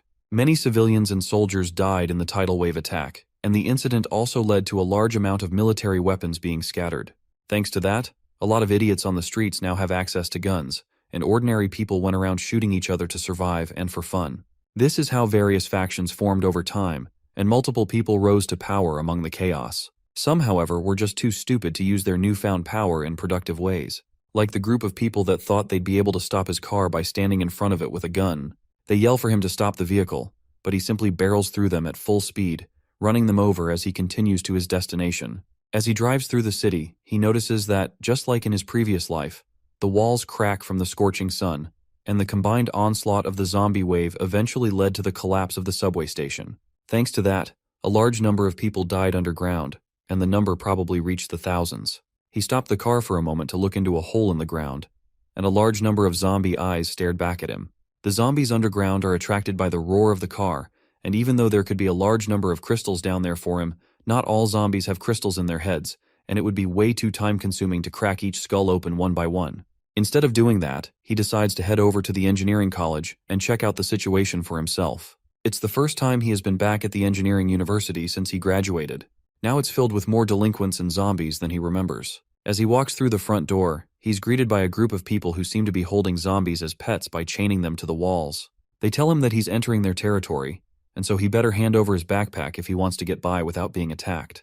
Suchen pretends to be defenseless for a moment and pulls out a braised chicken leg from his backpack that he plans to give them in exchange for being allowed to pass. The group of people who likely haven't seen good food in several days immediately go feral at the thought of eating chicken legs. Suchen smiles and tosses the food for them on the ground, and they all jump over each other to grab it. But as they fight for it, our protagonist pulls the meat back using a piece of string and tells them that they aren't worthy of eating the chicken legs. This makes them angry, and they pull out their weapons to get back at him for messing with them. That forces Suchen to stop messing around, and he pulls out a gun to end them quickly. He doesn't remember so many idiots from his previous life. It could be that his warnings caused a lot more people to survive than before, and that ended up leading to the current situation. He heads up the stairs and reaches the Department of Reptiles and Snakes, and the large lock on the door tells him that nobody has entered the lab in a long while. Entering into the room, he can tell that many snakes have died since the air is filled with the smell of decay. He looks through the room for a little bit, until he eventually finds what he's been looking for: the Golden King snake, which will mutate into the water rattlesnake army leader. It seems like it has survived for so long by eating all the other snakes. In his previous life, this snake was one of the earliest to undergo mutation, and it ate quite a few people. In fact, it almost swallowed him as well. In about a week, when the flood comes, it will begin to mutate, and it might become so strong that it will become difficult for even him to defeat. Even now, it feels like the snake has already started forming a hint of intelligence. He will need to be cautious around it from now on. As he's looking at the snake, he senses something from outside the room. It seems like some people are here to greet him. The thugs outside the door yell for him to come out. It's useless to hide since they already know that he's hiding in there. Suchen doesn't hide, of course, and comes out with a hand in his pocket and without a care in the world. It's a critical time for him after all. He can't afford to be disturbed by these guys, so it'd be better for him to take care of them quickly. Before he can make the first move, though, a woman swoops in from the shadows and surprises the thugs. She clamps her thighs around the first thug, while catching another under her arm and snapping his neck. In an instant, 2 of them are dead, and she immediately jumps on the third one and grips him by his face. Then she snaps his neck immediately as well before he has a chance to react. With everyone else dead, Suchen decides to join in on the party and points a gun at the back of her head, complimenting her moves as he threatens her life. She doesn't wait for him to shoot and instead goes on a counterattack, hitting his hand with her elbow to shift the gun away. Then she jumps on her hands and leaps onto his neck, trying to twist it, but she finds out way too late that his neck is a bit too hard for her to crack like the others. Instead, she's left sitting on his shoulders with her crotch embarrassingly pressing against his face. He takes a moment to breathe in before asking her what exactly she thinks she's doing. After a little bit of struggle, he has her tied up in a questionable position with red ropes, and the gun is once again pointed to her head. With no other option, she finally introduces herself as Bai Kang, the captain of the Azure Tiger Special Operations Team. Despite her current predicament, she advises him to behave himself and let her go. Suchen ignores her words and asks if she knows someone named Xiao Feng from the Special Forces team. She's surprised that he knows Xiao Feng, and he tells her that he once saved the soldier's life. Not a complete lie, but not the truth either. With that information out in the open, she decides to tell Suchen everything that she knows so far. A group of fugitives took over the school and used students as hostages while they stole weapons. When the zombie horde attacked the rescue point, Xiao Feng led the civilians to leave first, but he didn't expect that some of the prisoners had escaped and infiltrated among the normal civilians. Considering the circumstances, Suchen doesn't think it's her fault that the prisoners escaped. Bai Kang agrees, and says that as long as they have the proper weapons, then the people have nothing to fear. As she talks, Suchen spawns a grill and uses it to prepare some meat that he eats right in front of her. That makes her uncomfortable enough to ask how long Suchen plans to keep her tied up like this. He agrees to let her go, as long as she promises not to clamp his head down with her legs like she did before. She agrees to that, but only if he lets her have some steak too. After he unties her ropes and she gets her hands on her guns again, she tells him that she has her own things to deal with, meaning that she can't help him too much. For now, all she can do is provide some power support. That won't be necessary, and he tells her to hurry up and leave before she ends up bothering him. She reminds him that she actually plans to sneak attack their stronghold and retrieve the looted goods so the people trapped in the college can survive. Because of that, this might be the only time they meet. She turns to leave, but the promise of more supplies causes him to call her back. He lies that Xiaofeng is his brother, and because of that, he plans to help her out. But his true motivation is clearly the supplies that she's after. The supplies are located in a room in the administrative block, and inside there, a group of thugs with guns hold multiple students hostage while guarding the looted supplies. The boss of the gang asks his subordinate how things are going, and the low-level thug replies that most of the guys are waiting outside, and they are ready to storm the students in the dorm. The boss smiles as all his plans start, shows them a demonstration by lifting his finger and pointing it at the man that asked him the question. Then he goes bang, and the man's head explodes in an instant as he falls to the ground dead. As the other thugs scream in horror, Su-chen tells them that if they move, then they will die. Meanwhile, Bei-chang looks through a sniper scope from the roof of the building opposite the administrative block. She's the one that has been taking out the thugs as well as providing sniper support to Su-chen the entire time. Even with that, however, there are still many thugs in the room, which makes this a very dangerous situation. Su-chen's plan to lure the enemy in alone is way too risky, in her opinion.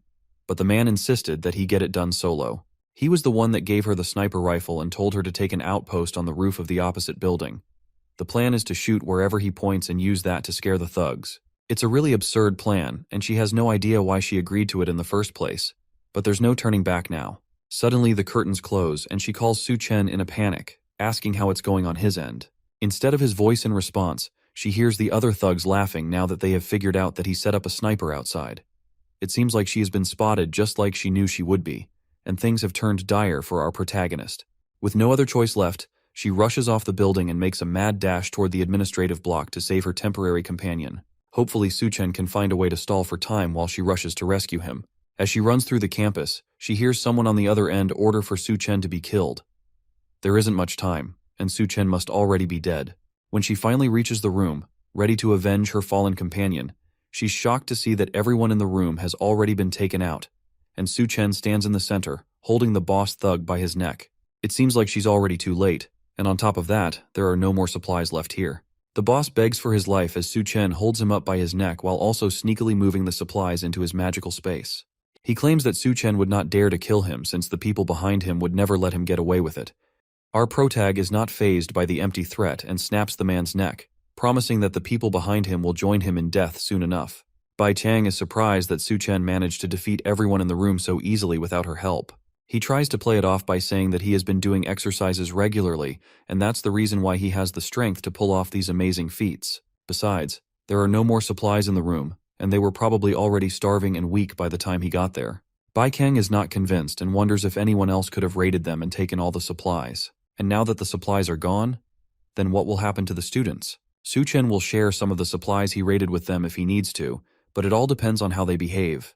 While she's still asking questions, Su-chen walks past her and heads to the girls' dormitory, since he asked the thugs earlier and they told him that Xiao Feng and the other students had all gathered there. Now that they have left the room, one of the bodies hanging out at the back starts to move. She twitches, then her eyes open, revealing that she's actually alive and was listening to the whole thing. Meanwhile, one of the thugs walks through the campus looking for someone who has run off to cause trouble. He finds her in the room that Su-chen and Bei-chang had just left, and it's the girl that listened to the entire conversation. They hurry up and get her down, and she falls to her feet as soon as they set her free. He asks her if she found what she's been looking for by pretending to be a prisoner for several days. She then tells him that since she had a close call with death, she needs the comfort of the man whose name is Steel Fang. He agrees to comfort her and pulls out a thorned whip that he uses on her back. She screams out in pleasure as soon as the whip hits her back, and the thug asks her how she's feeling. It seems like the painful comfort managed to make her feel much better, and she tells them exactly what she saw while she was hanging up as a prisoner. Steel Fang asks her who took all the supplies, and she tells him that it was a devil, and his name is Su-chen. Meanwhile, Su-chen and Bei-chang make their way back to Xiao Feng. The soldier is bandaged and looks hurt, but he tells them that he's fine. He's more interested in the other man that walked in with her. Su-chen asks to see his wound, and although it started out as just a scratch, it's been getting much worse recently for some reason. Su-chen tells him that the wound was caused by the cannibals, which are creatures that eat people.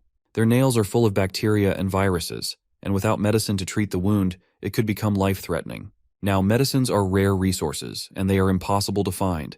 But at the same time, it would be unacceptable to die like this. After hearing this, Su-chen decides to share some of his medicine with him. They are both surprised by the amount of medicine Su-chen provided them, but he tells them that he did it because Xiao Feng is his brother. In his previous life, there was a man in the military whose combat power was comparable to a humanoid nuclear bomb known as the God of War. If that person turns out to be Xiao Feng, then investing in his friendship and survival will definitely benefit him. Xiaofeng tells our protagonist that he owes a favor, but he also knows that Su Chen didn't come to their hideout just to deliver medicine. He asks Su Chen to tell them what he actually wants, and he tells them that a great flood is coming soon and they will need to evacuate quickly. The extreme heat is already causing the glaciers to melt rapidly, and because of that, seawater is flooding the mainland rapidly. If they don't leave as soon as they can, they, as well as the entire land, will be submerged in floodwater. The people listen to him in shock, but one of the other survivors doesn't believe him. She accuses him of only trying to drive them away so he can monopolize the school's resources. He remembers exactly who this loud girl is. Her name is Fang Qing, and she's his classmate, a famous female boxer at his university, and a second-generation rich girl who likes to create gender divides. She walks up to him and asks if he has any food in his bag. Before he can answer, she reaches for the bag and tries to take it from him. But Su Chen stops that with a quick dose of gender equality and a slap to the face that's heavy enough to immediately leave her cheek swollen and take out a tooth. While she nurses the wound, the rest of the people in the hideout start to cheer the attack. She has been a nuisance around them for a while, and she has also been hogging a whole dorm by herself just because she has some money at home. Because of that, everyone has been fed up with her for a while, and they immediately cheer for her to be kicked out of the dorms immediately. It looks like she's already quite infamous there, and the cheers for her to be thrown out cause her to lose her mind in rage. She threatens to go and find her father and get them all killed. Then she storms out of the area. Bei Kang comes in to check if our protagonist is all right, but he warns her that the girl is heading off to find her father and someone should probably stop her. Though that running to daddy doesn't help much in the apocalypse. She walks out into the school grounds, ranting about how men in the country are all beneath her, especially Su Chen. None of them can hold a candle to any of the gentlemen abroad. The name Su Chen attracts unwanted attention from one of the men that she says is beneath her. It's the thug from earlier, and he grabs her from behind, then asks her where exactly Su Chen is. The man of the hour walks out of the dorms and towards the exit. Captain Bai can handle the evacuation while he goes on to find what really brought him to the campus in the first place. The most important thing is to wait for the Golden King snake to mutate so he can harvest the crystal from it. Maybe he'll even get its ability to manipulate water. As he walks through the courtyard, a girl's voice calls out to him, begging him to save her. He turns and sees Fang Qing tied up and hanging off the ground. Behind her, there's a man laughing while standing on the truck that's holding her off the ground. Su Chen jokingly asks her if she managed to find her dad, while she still begs for his help. The man on the truck introduces himself as someone from the Federal Bureau of Evolution, and he's here to get back at Su Chen for snatching up his supplies. For their meeting today, he has prepared a truckload of surprises. He opens up the back of the truck, and it's filled with a small army of drought demons who all swarm out and surround him. Inside, the soldiers and the civilians hear the cry of all drought demons that have just been released. They know that the sound is coming from the direction Su Chen left in, and that means their new companion could be in danger. Bei Chang tells Xiaofeng to stay put and guard the civilians while she goes and checks up on the situation, but he refuses. This time, he won't let her go off on her own again. Meanwhile, back with Su Chen, the thug asks if the loud girl with the still swollen face is his classmate. If that's the case, then this is his opportunity to be a hero and save the beauty.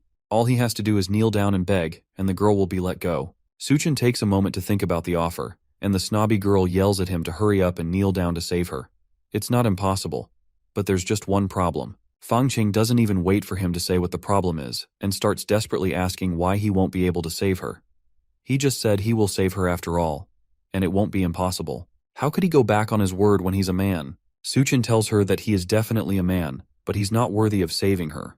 Instead of him saving her, he can help her contact those foreign gentlemen she keeps boasting about to see if they're willing to save her. That explains why he's so reluctant to help her. It's because she called him inferior, so he's taking revenge on her by doing this. Well, if he thinks that she'll apologize and beg him to save her, then he is completely wrong. According to her, she doesn't even need him to save her. Su Chen laughs and points out the huge horde of zombies rushing towards her from behind the truck.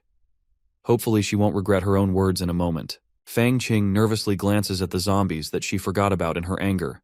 In her last moments, as the zombies gripped her legs, she screamed for help and begged for Su Chen to save her. It seems like she was wrong after all. As the zombies tear her apart, she screams at the top of her lungs for him to save her, but it's already too late. After the screams die down, the Bureau of Evolution officer laughs at how insane the situation was. It seems like Su Chen truly is a terrible person who can't even help another in a dire situation. But that's alright since he'll be joining her soon. Then he tells our protagonist that he will now show off the technology of the Federal Bureau of Evolution. He pulls out a jar of powder and rubs it on his face. All he has to do is apply this powder to himself, and monsters will obediently listen to anything he says. That's because the powder is actually the ashes of dead drought demons. Once anyone applies it to themselves, that makes the zombies think that that person is one of them. That causes the man to pause and take a look at the bowl in his hands in fear. It seems like he didn't even know that he had been rubbing his face in monster ashes. The man rushes to spit out any powder that might have gotten in his mouth, and he's disgusted by the thought that he had been rubbing monster powder on his body the entire time. Now he's mad, and he orders the monsters to tear him to shreds. They growl and rush at him with their claws out and their teeth bared.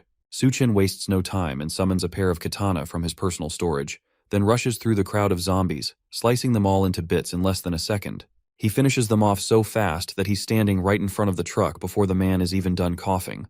The bureau official turns around and sees his opponent casually staring up at him, looking completely unbothered. There were still several zombies swarming him from behind, and his two soldier allies arrived just in time to see him about to be surrounded. The bureau official orders the zombies to attack again, but none of the zombies move. Suchin pats the dust off his shirt and tells the man not to bother shouting. It's pointless since no matter how much he screams his lungs off, the zombies won't do anything. The man from the bureau asks what he means by that, and his questions are answered as all the zombies spontaneously fall to pieces behind him all at once. The man has no idea how that was even possible. Suchin doesn't answer him and instead uses his power to teleport behind the man and grabs him by the neck. He never wanted anything to do with the Federal Bureau of Evolution, so he asks who exactly ordered the man to come and kill him. If he doesn't give up his master, then Suchin has no reason to spare his worthless life. Our protagonist pulls on the man's metal mask while smirking down at him. The man starts to scream as the pressure becomes too much for him to take, and in an instant, Suchin rips his head right off of his shoulders, with the bottom still connected to his spinal cord. Beikang is shocked that he resolved the seemingly impossible situation in an instant. It's similar to before, and this sort of power is not something that can be achieved through training alone. This guy must be some kind of monster. Suchin is more frustrated by the fact that he had to use so much force against these small fries. From now on, he's going to have to show more restraint against people before things get troublesome for him. If only he had a capable assistant that he could work with, then everything would be easier. Meanwhile, back at the hotel, Duanya is startled awake by a sudden dream. Once again, she had a dream about Suchin, and she can't seem to get him out of her mind. Why hasn't he returned to her yet? A loud voice comes from outside the room, and she jumps in fear for a moment. Then she remembers Suchin's words about who he needs close to him. Whoever he keeps by his side must be useful to him, and if they are useless, then he will not take care of them. The remainder of Suchin's words motivates Duanya to pick up a gun from the cupboard and face her fears head-on. She's determined to become his right-hand man no matter what, and to do that, she needs to be able to take care of herself.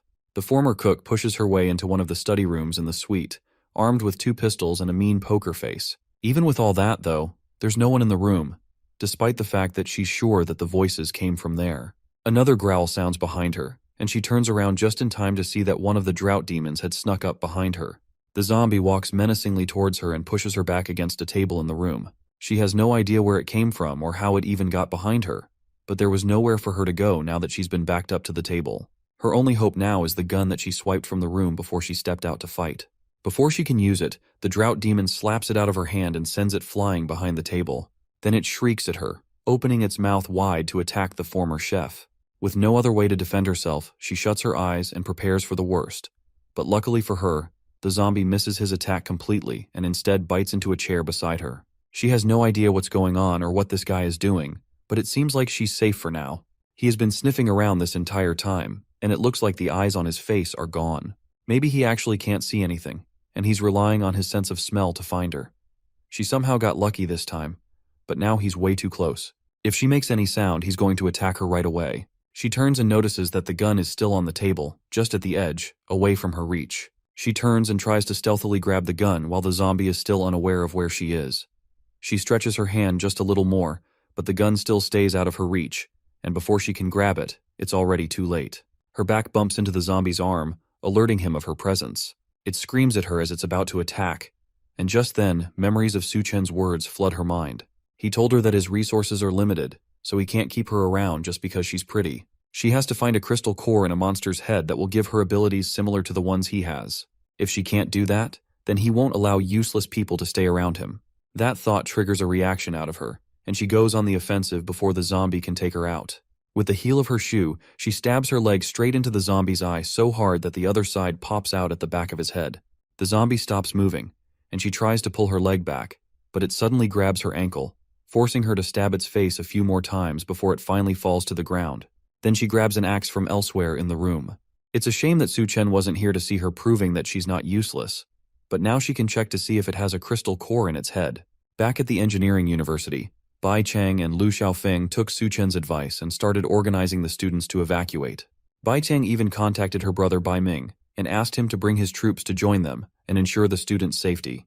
With that taken care of, Su-Chen returns to the snake in the school's reptile laboratory and continues to pay special attention to it. After a time has passed, the creature starts its mutation and begins to grow in size. Su-Chen watches it with interest, wondering just how far it can mutate, and the creature stares right back at him in contempt. To help with its growth, Su-Chen even prepared a large bucket of water for it so it could grow faster. As soon as he drops the water bucket on the ground, the snake slithers in. It seems like it already knows that it needs to get into the water to complete its mutation, which saves him the trouble of trying to force it in. As soon as its body touches the water, it starts to grow into a large and terrifying beast, with a dragon head and a large, scaly body. Su-Chen watches as it violently beats against the sides of the bucket, until finally the bucket explodes, spreading the water all over the room and revealing the evolved form of the former snake. It had such massive growth from just the initial mutation, and all of this came from a simple bucket of water. If he had decided to wait until the flood came, then this would have been a much greater disaster. Now that the beast has grown up, Su-Chen summons one of his swords and makes it an offer. If it chooses to submit to him, then he might consider keeping it as a pet. The monster is having none of that and tries to escape through the window before Su-Chen can catch it. It looks like it really did develop some intelligence and knows that it won't be able to properly fight against Su-Chen, especially in that closed-off room. It breaks through the window, out into the campus courtyard, and Su-Chen jumps out right behind it. Then it tries to slither away and save itself, but it's not even close to fast enough to escape the sword of our protagonist. Su-Chen drops from the sky and stabs the sword onto the creature's scaly skin, but to his surprise, the sword snaps in half. It looks like the scales are much harder than he thought. The snake turns and roars at Su-Chen, and he realizes that if blades don't work on it, then he's just going to have to use his fists to smash it to death. He delivers the first punch to the beast's head, sending it crashing to the ground, but it retaliates by wrapping its body around him, trying to choke him out by entangling him. But Su-Chen realizes that the attack is actually just a feint, and the creature's true goal is completely different. It opens its wide-fanged mouth and prepares to bite down on our protagonist. Meanwhile, back with the survivors, Bai Chang can't help but look towards the campus. Her brother notices her constantly staring back and teases her about not wanting to part with the handsome man named Su-Chen. She tells him that if he doesn't speak, no one will treat him like a mute, and it's obvious that she wants him to stop talking. That catches Bai Ming's attention, and he realizes that his sister must really like this guy. But that doesn't change the fact that if he stays on campus, then he's doomed. Bai Kang is sure that he won't die. From the moment that she first saw Su-Chen, she felt that he was very strong. He had a deep gaze and a mysterious aura about him, which made him look like a monster. Because of this, she's sure that he will survive, and they will definitely meet again. Meanwhile, Su-Chen easily breaks out from the snake's strap and grips it by the throat. There's no way such an easy thing would be able to trap him when he has grown so strong. He uses his foot to push down on the snake's body and frees himself while the snake struggles to free itself from his grip. He has heard that snakes have highly developed nerves, so even if he chops its head off, it should still be able to bite. So instead of ripping its head off, he rips the entire snake in half along the middle, making sure that it will never be able to bite again. And in the remains, he picks up the crystal, and he's eager to see what kind of ability it will give him. Eventually, the heavy rains start, and just like Su-Chen warned, the city begins to flood. If the extreme heat manages to destroy people's will, then the flood sweeping through the entire world will completely destroy human civilization. Even inland cities like Chengdu could not escape the massive, devastating flood, and everything ended up being swept underwater. The engineering university's low terrain left only tall buildings like the administrative building above water. Meanwhile, Su-Chen is also not safe from the rising floodwaters, and gets immersed in the water. Thankfully, after absorbing the Golden King Snake's core, it grants him the ability to move and breathe freely underwater. Because of that, his body has undergone even more changes and has become stronger. After coming in contact with the water, his body developed tiny scales, and his strength improved massive amounts. On top of that, his eyes have become more sensitive to light, and a protective membrane has formed in front of them. Even though he's not using his nose or mouth to breathe, he isn't suffocating underwater, and it feels like he's breathing through his skin. All of these are abilities that he borrowed from the Golden King Snake. Although it's not a water manipulation ability, being able to breathe underwater is still very beneficial for him. The floodwaters surged from the Green City Hotel area, so swimming upstream against the current is impossible. The current is fierce, and the debris in the water is like hidden debris. All of this is hindering him from making it back home to the hotel suite. On top of that, it seems like the volcanic eruption has reached its peak, but because Shangdu is far from the volcano, the sky looks relatively clear. When the massive amount of volcanic ash fills the air and blocks out the sun, the doomsday winter won't be far off. In the face of all these apocalyptic events, human civilization might as well no longer exist. To avoid becoming prey to the creatures evolving through the crisis, it's better to grow stronger and become more powerful so that you can better protect yourself. In his previous life, after the Great Flood, Shangdu saw several powerful factions grow over time. The low-level northern part of the city was occupied by the Golden King Snake and the female Corpse King.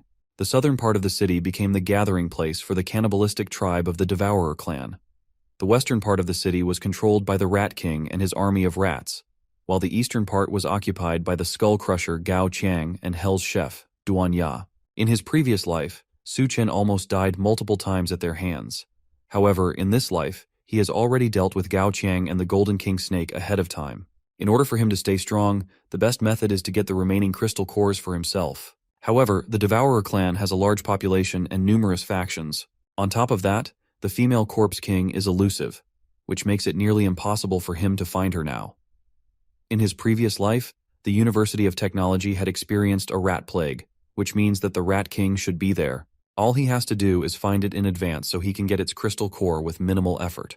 A few sounds from underwater break him from his thoughts. It seems like he has relaxed for too long, and multiple underwater creatures have ended up surrounding him. Meanwhile, elsewhere in the flooded city, two men hang on for dear life against the raging floodwaters. They desperately wonder how a flood broke out from the middle of nowhere. As they're clinging onto the tower, they notice someone rapidly swimming towards them. Anyone in the water should be as good as dead, but it looks like whoever that is has a lot of energy in them to be swimming that fast. It's not just that either. They also recognize the man speeding towards them. It's Su Chen, the guy that the Bureau had sent them to watch over. If it wasn't for him, then they wouldn't be stuck here in the flood. If he dares to join them up in the tower, they'll kick him right back into the water.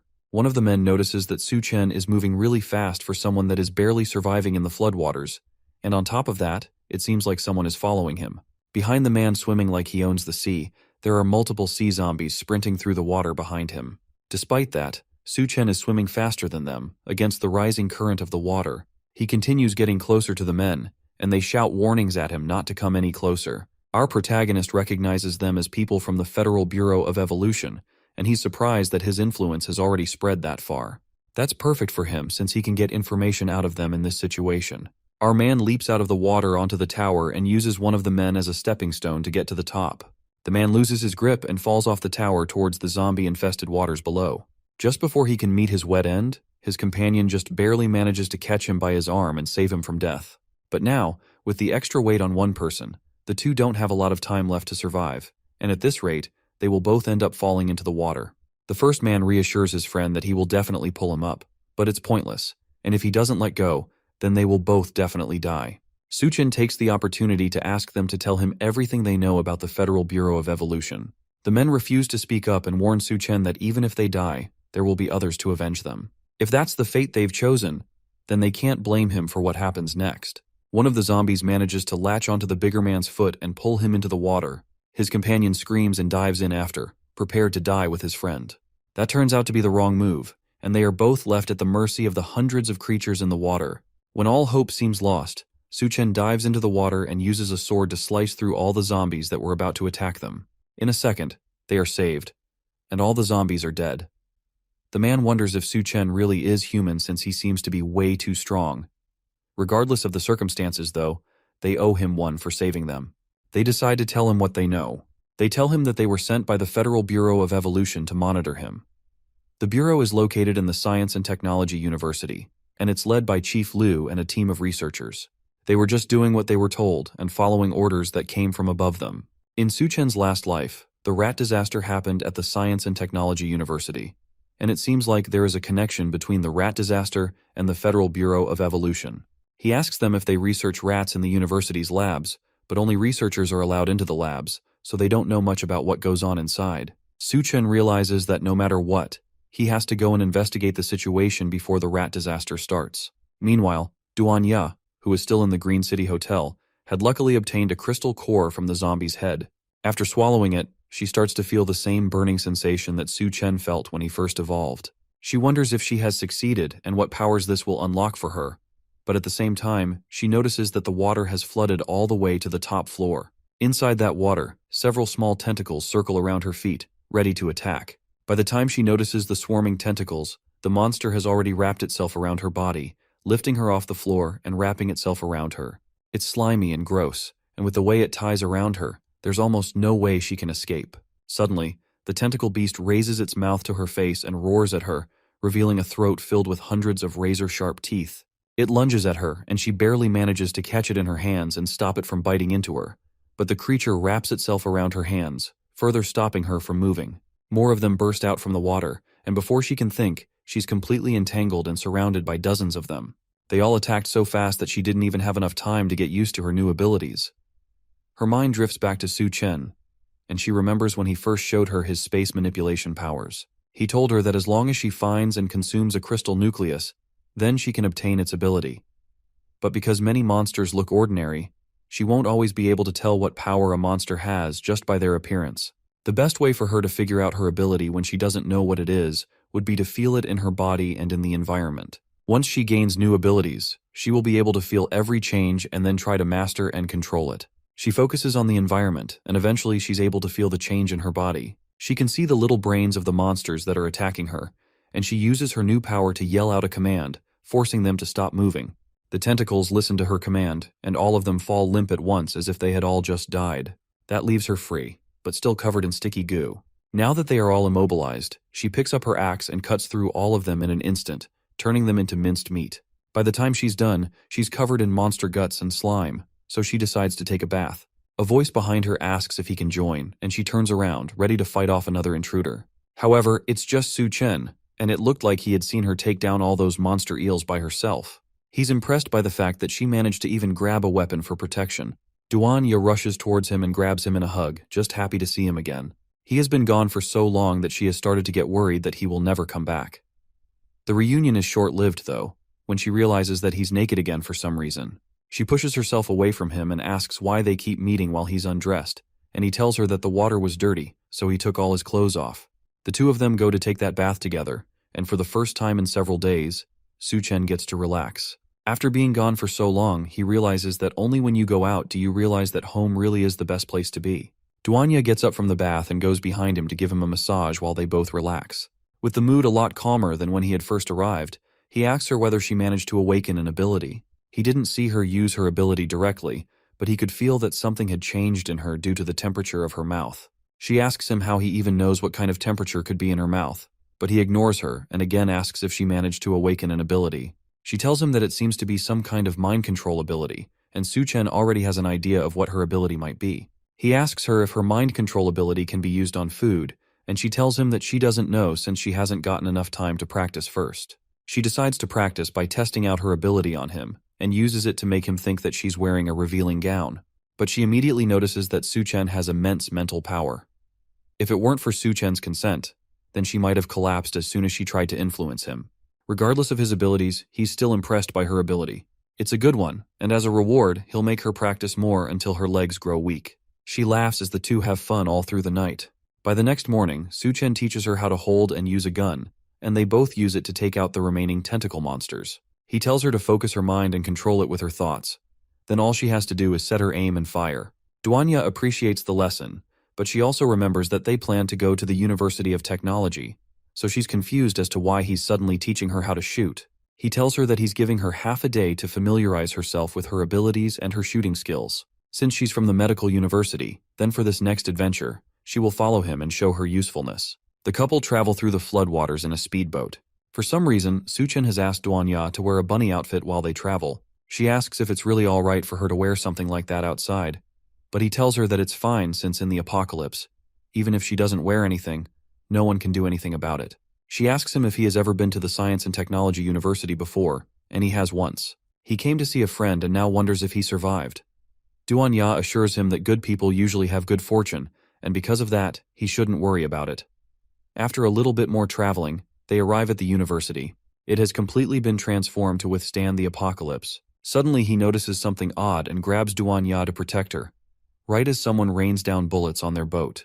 The man stops firing for a moment to ask what they are doing there and why they came.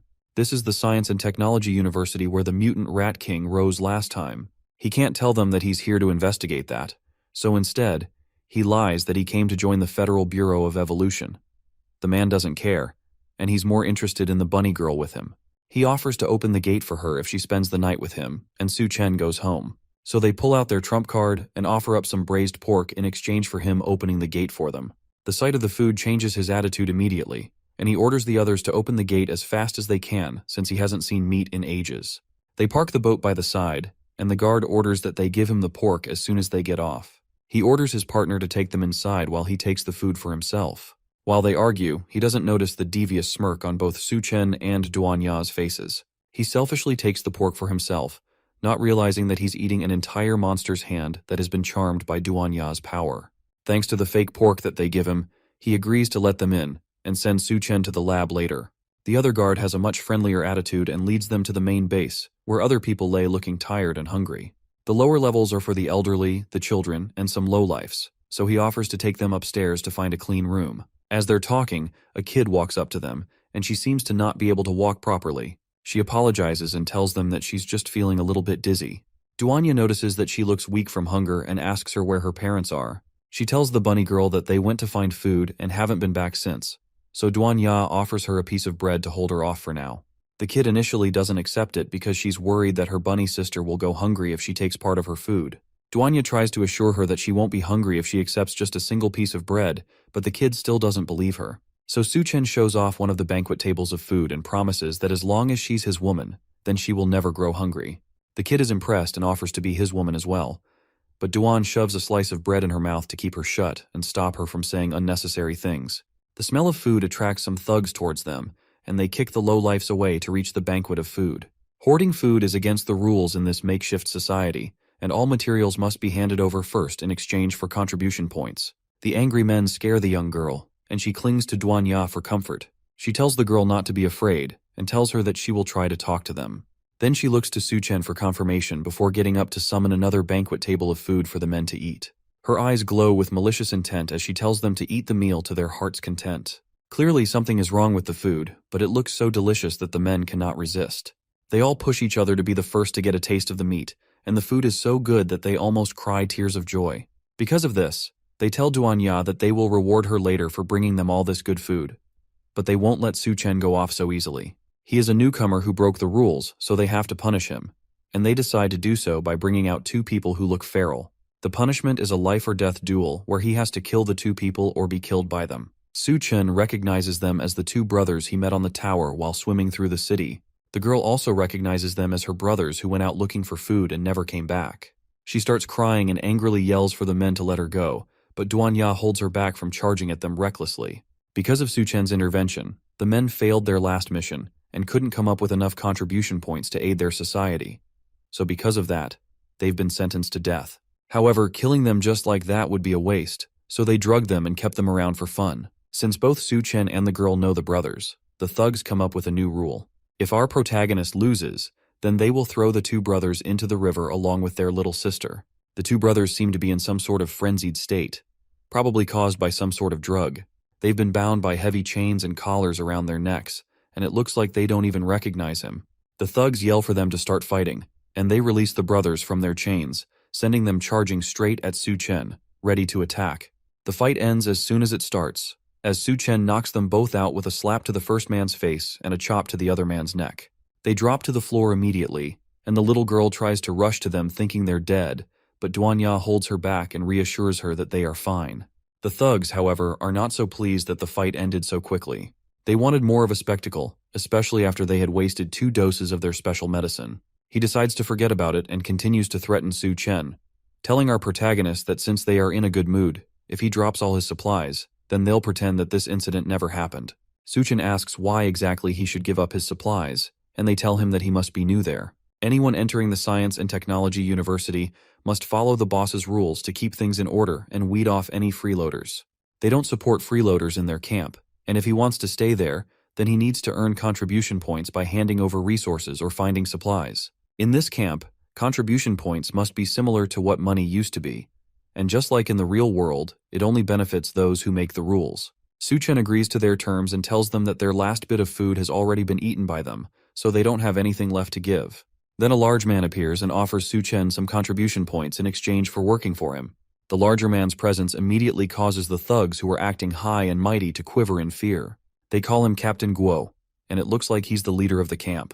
He rides in on a giant chair carried by multiple slaves while a scared-looking woman rests between his legs. He offers them free meals and accommodation along with high salary positions, and all they have to do is make sure to be loyal to him and work hard. As he's talking, one of the slaves trips and falls to the ground.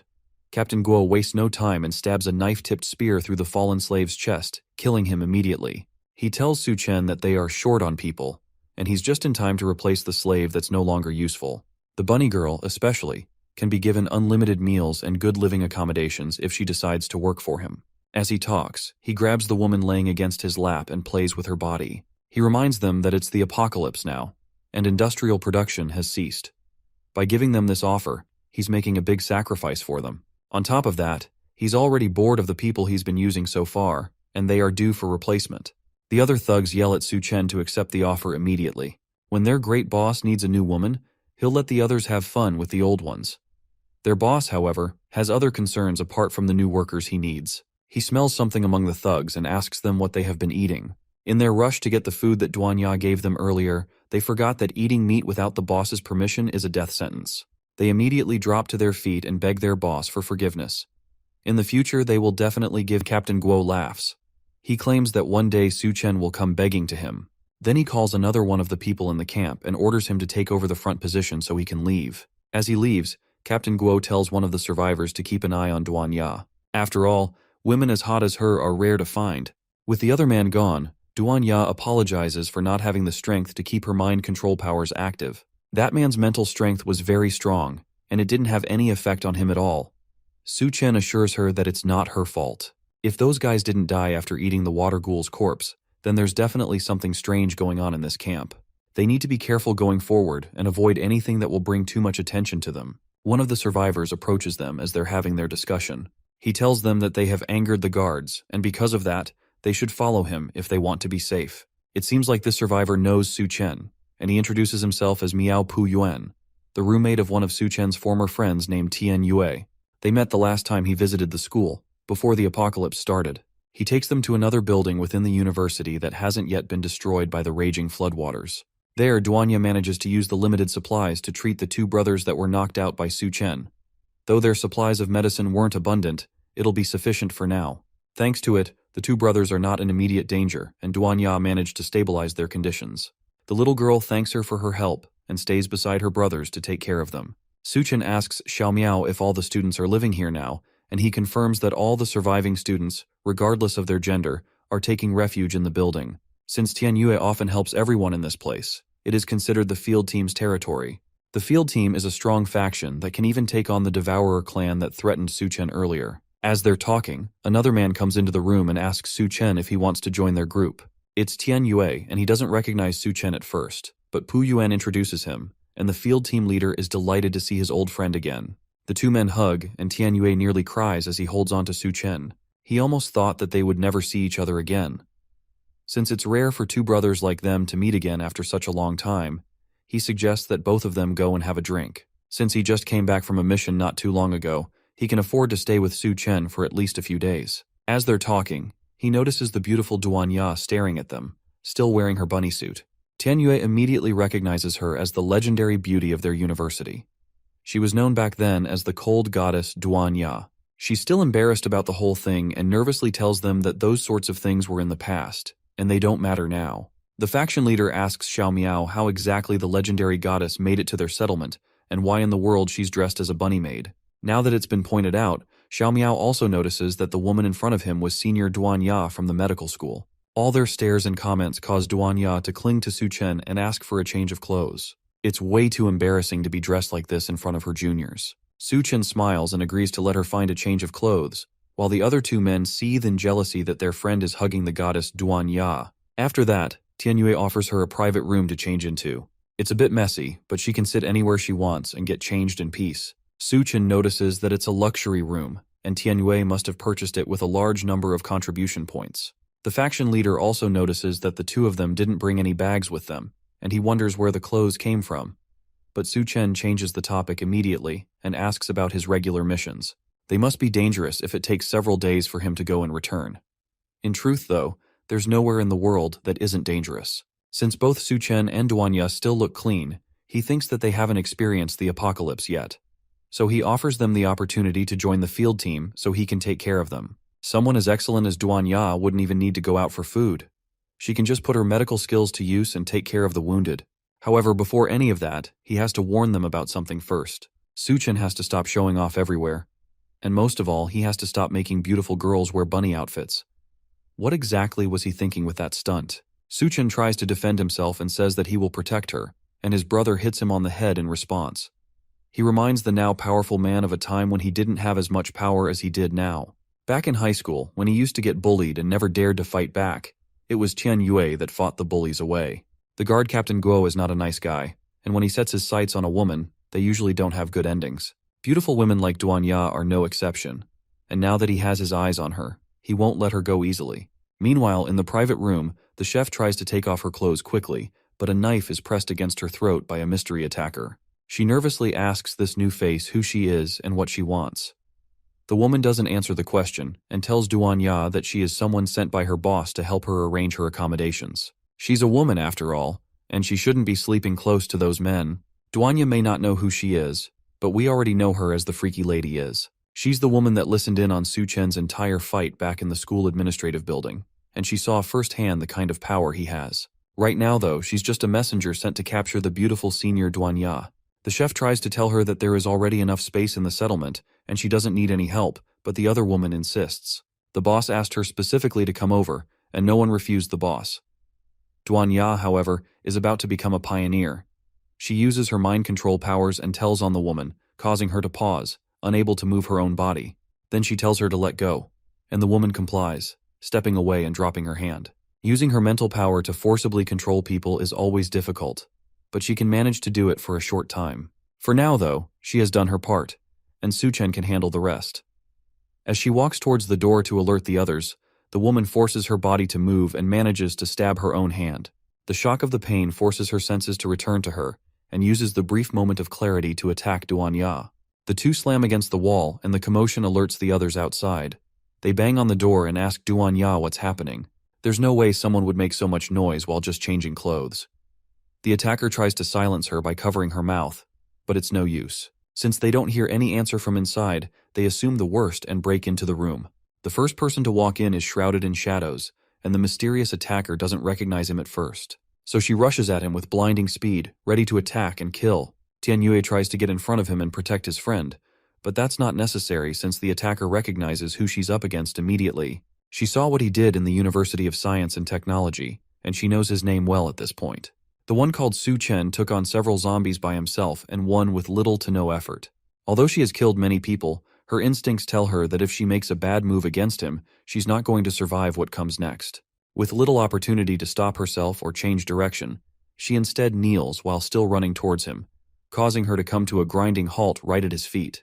Then she nervously asks him to punish her and calls him her master. Su-chen has no idea what she wants and what her intentions are, and she asks him if her sincerity is not enough to please him. To show that she's truly giving herself to him, she strips down her clothes and asks him again if that is good enough for him.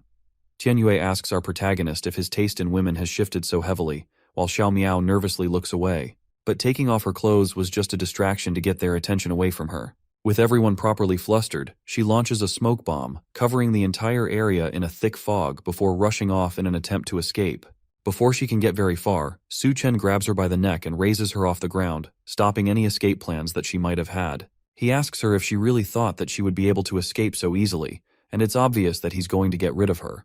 The assassin begs for her life and tells him that he can't kill her. She tells him that the girl he saved, as well as her two brothers, have been taken to the settlement's arena. If he kills her, then there will be consequences, especially for those three. Su-chen couldn't care less and tosses her into the floodwaters outside the building. The others, though, are more concerned about what she said. The girl she mentioned is Xiao Mei, and the guards must have taken her as well as her two brothers while they weren't paying attention. Xiao Miao asks what they should do now. If they don't save them, they'll be bitten to death by the big mutant rats. The topic of rats catches Su Chen's attention, since that was the main reason he came to the settlement in the first place. He decides to go and check it out for himself, and Tian Yue asks him to stay calm and avoid conflicts. Meanwhile, in the arena, Xiao Mei nervously stands in the middle of the field, prepared to fight for her brothers. Captain Guo sits on a stage in front of her, clearly controlling the whole thing. He tells her that since her two brothers failed to complete their tasks, then they have been given the death sentence. However, since she is willing to enter the arena and fight, he has decided to give them one more chance at life. The two brothers hang by their necks behind the man, inches away from their deaths. They shakily try to tell Xiao Mei to not believe him and run for her life, but Captain Guo tells them that it's already too late for that now. Xiao Mei, on the other hand, refuses to leave. If there is even a small chance that her brothers will be free, then she will fight with everything she has to get them out of there. She asks the large captain one more time if he will really let them go, and he tells her that he will keep his word only if she manages to survive. Behind her, a cage opens up and a large rat marches towards her. She only has a second to turn towards it before it bites down on her arm, causing her to scream in pain. Then it lifts her off the ground and tosses her around, preparing to eat her. As she fights for her life, memories of her and her brothers swarm through her mind. She remembers a time when they were starving, and one of them managed to find a pile of mushrooms for them to eat. She told them that mushrooms were dangerous, and her other brother decided to test the mushroom by eating it himself. After all, he doesn't want a young girl like Xiao Mei to eat something so uncertain. After eating two of them, he immediately passes out from the poison, and they barely manage to save him. That incident was what made the two brothers journey into the city to complete the task of tracking down Su Chen. If they succeed and come back, then they will earn contribution points, and they will no longer have to starve and eat uncertain foods. Those two men that risked their lives for their sister now shouted for her to run and not worry about them. She needs to survive and live well without them, and they can't bear to watch her being eaten alive by a rat. Captain Guo tells his guards to shut them up, and they kick the logs holding the men up, causing them to fall and choke on the ropes. Xiao Mei screams for her brothers and tries to fight back against the rat. She takes the large stick she's been holding and stabs it straight into the rat's eye, causing the creature to scream in pain and finally release her. Then she makes a mad dash to save her brothers and tells them to hang in there. That's a poor choice of words, but her heart is in it. The rat monster recovers and manages to rush after the girl before pinning her down under its paw. Captain Gu laughs at the whole spectacle of her trying to save her brothers as Xiao Mei cries for her brothers. There's no way for her to escape, and all seems lost already while the rat looms menacingly above her. In one last effort, she screams for someone to come and save them, and Su Chen immediately arrives, killing the rat with one quick slap to the face. The others are right behind in, and Tian Yue screams at Su Chen for being too impulsive. To Su Chen, though, that was too easy of a kill, and these creatures were nothing but overgrown rats. Captain Guo stares at him in shock, but manages to quickly recover. He didn't expect someone to come into his arena willingly, but since it's death that our protagonist wants, then he will happily give it. As he talks, large gates open up around them, and the rats inside scurry over each other to escape. Su Chen stares them down and prepares to take on an army of giant rats with one hand in his pocket. While Su Chen faces off against the rats, Xiao Miao and Tian Yue manage to free the two brothers from their death traps. They thank her for saving them, but the little girl reminds them that it's actually Su Chen that saved them. Meanwhile, in the higher floors overlooking the arena, a soaked assassin watches the match in contempt while standing behind a scientist. The man in the lab coat asks if Su Chen is the special research material that she mentioned before. She confirms that he is someone with superior genes that will definitely solve the instability of the Doomsday genes. If they can do that, then they will be able to make the rats that were created using the latest technology bigger and more ferocious than before. Su Chen stares those same rats down, and it seems like both of them are ready to attack in an instant. The scientist has high hopes for our protagonist, but if he dies here, then he doesn't deserve to be their experimental subject. Su Chen wastes no time unintentionally proving himself by easily killing several giant rats in less than a second. His companions gasp in shock, and Tian Yue wonders if this is the Su Chen he really knows. Unfortunately, despite all of his showing off, there were no crystal nuclei in any of the giant rats. That meant that his only hope of getting one would be from the Rat King. Just then, as if on cue, someone makes an announcement from the speakers set up around the camp. It's the scientist that has been overlooking the fight this entire time, and he tells everyone present that Su Chen is the experimental material he needs for his work. He orders Captain Guo and Tian Yue to bring him up, whether dead or alive. It looks like the two bosses of the settlement answer to him. and Captain Guo is more than happy to bring Su Chen over for experimentation. Xiao Miao quietly warns Duanya to run away with him quickly because the situation has become dire. If she doesn't leave now, then she won't be able to leave again in the future. She tells him that she's not leaving as long as Su Chen is there. Captain Guo mockingly tells Tian Yue that he knows the field team leader and Su Chen are brothers. So now that he has received a direct order from their boss, what's he going to do? Will he stick with his brother, or will he side with the man that helped him survive the apocalypse? Su Chen ignores the fat madman and asks Tian Yue what's going on and why things seem to be growing into chaos. The faction leader tells him that the man upstairs is Liu Heiyun. At the beginning of the apocalypse, the scientist developed a drug that makes people stronger, and thanks to that, he was able to control the university. But nothing is free in the apocalypse. The drug needs a user to trade their life force in exchange for strength. Once they stop taking the drug, they become weaker than anyone else. Because of their dependency on the drug, they have to follow all the orders from the scientist no matter what. His only hope in this situation would be Su Chen, who offers an escape from the drug dependency, but only if Tian Yue follows him. The faction leader bows his head and tells his brother that unfortunately he doesn't have a choice in this matter. Captain Guo laughs wildly at the apparent betrayal between brothers. Seeing them turn against each other motivates him to take out our protagonist once and for all. He jumps at Su Chen, ready to strike the younger man down, but at the last second, Tian Yue leaps into action and kicks Captain Guo away before he can attack. The large man clearly didn't expect the attack and gets sent flying by the kick. He growls aggressively at Tian Yue, who takes off his shirt, ready for a life-or-death brawl between captains. Despite the odds against him, he decides to stand up for what's right and what he cares about. Tian Yue tells the large man that he's betraying the doctor because he only wants to use the drug to control them. There's no need to stand beside someone who's using his life as a bargaining chip. If he has nothing to lose, then it won't matter if he dies at the end of the day, but if anyone dares to touch his brother, then he will fight them to the death. Su Chen smiles at his brother as he stands in front of the group. In that moment, the faction leader looks exactly like our protagonist remembers from many years ago. Tian Yue rushes over to clash with the powerful captain, and the larger man promises to crush them all together since he's so eager to die. Tian Yue manages to land several powerful punches all over Captain Guo's body, but the larger boss reveals his trump card. Their boss knew that he'd betrayed them, so he gave the captain a higher level drug than he gave to Tian Yue. Thanks to that, the fat is his strongest defense, meaning that no one can hurt him. The captain raises his weapons over his head and brings them down on the unsuspecting Tian Yue. The faction leader just barely manages to catch both clubs before they crush him, but the shock causes him to cough up blood. Then Captain Guo flips a switch on the weapon that causes electricity to surge through them. Tian Yue barely manages to hold on, but just as it looks like he's about to collapse, Su Chen comes in to help out his brother. He rushes in with a large kick to both metal mallets and uses his feet to push them out of Captain Guo's hands, causing them to pierce into his body and fall back.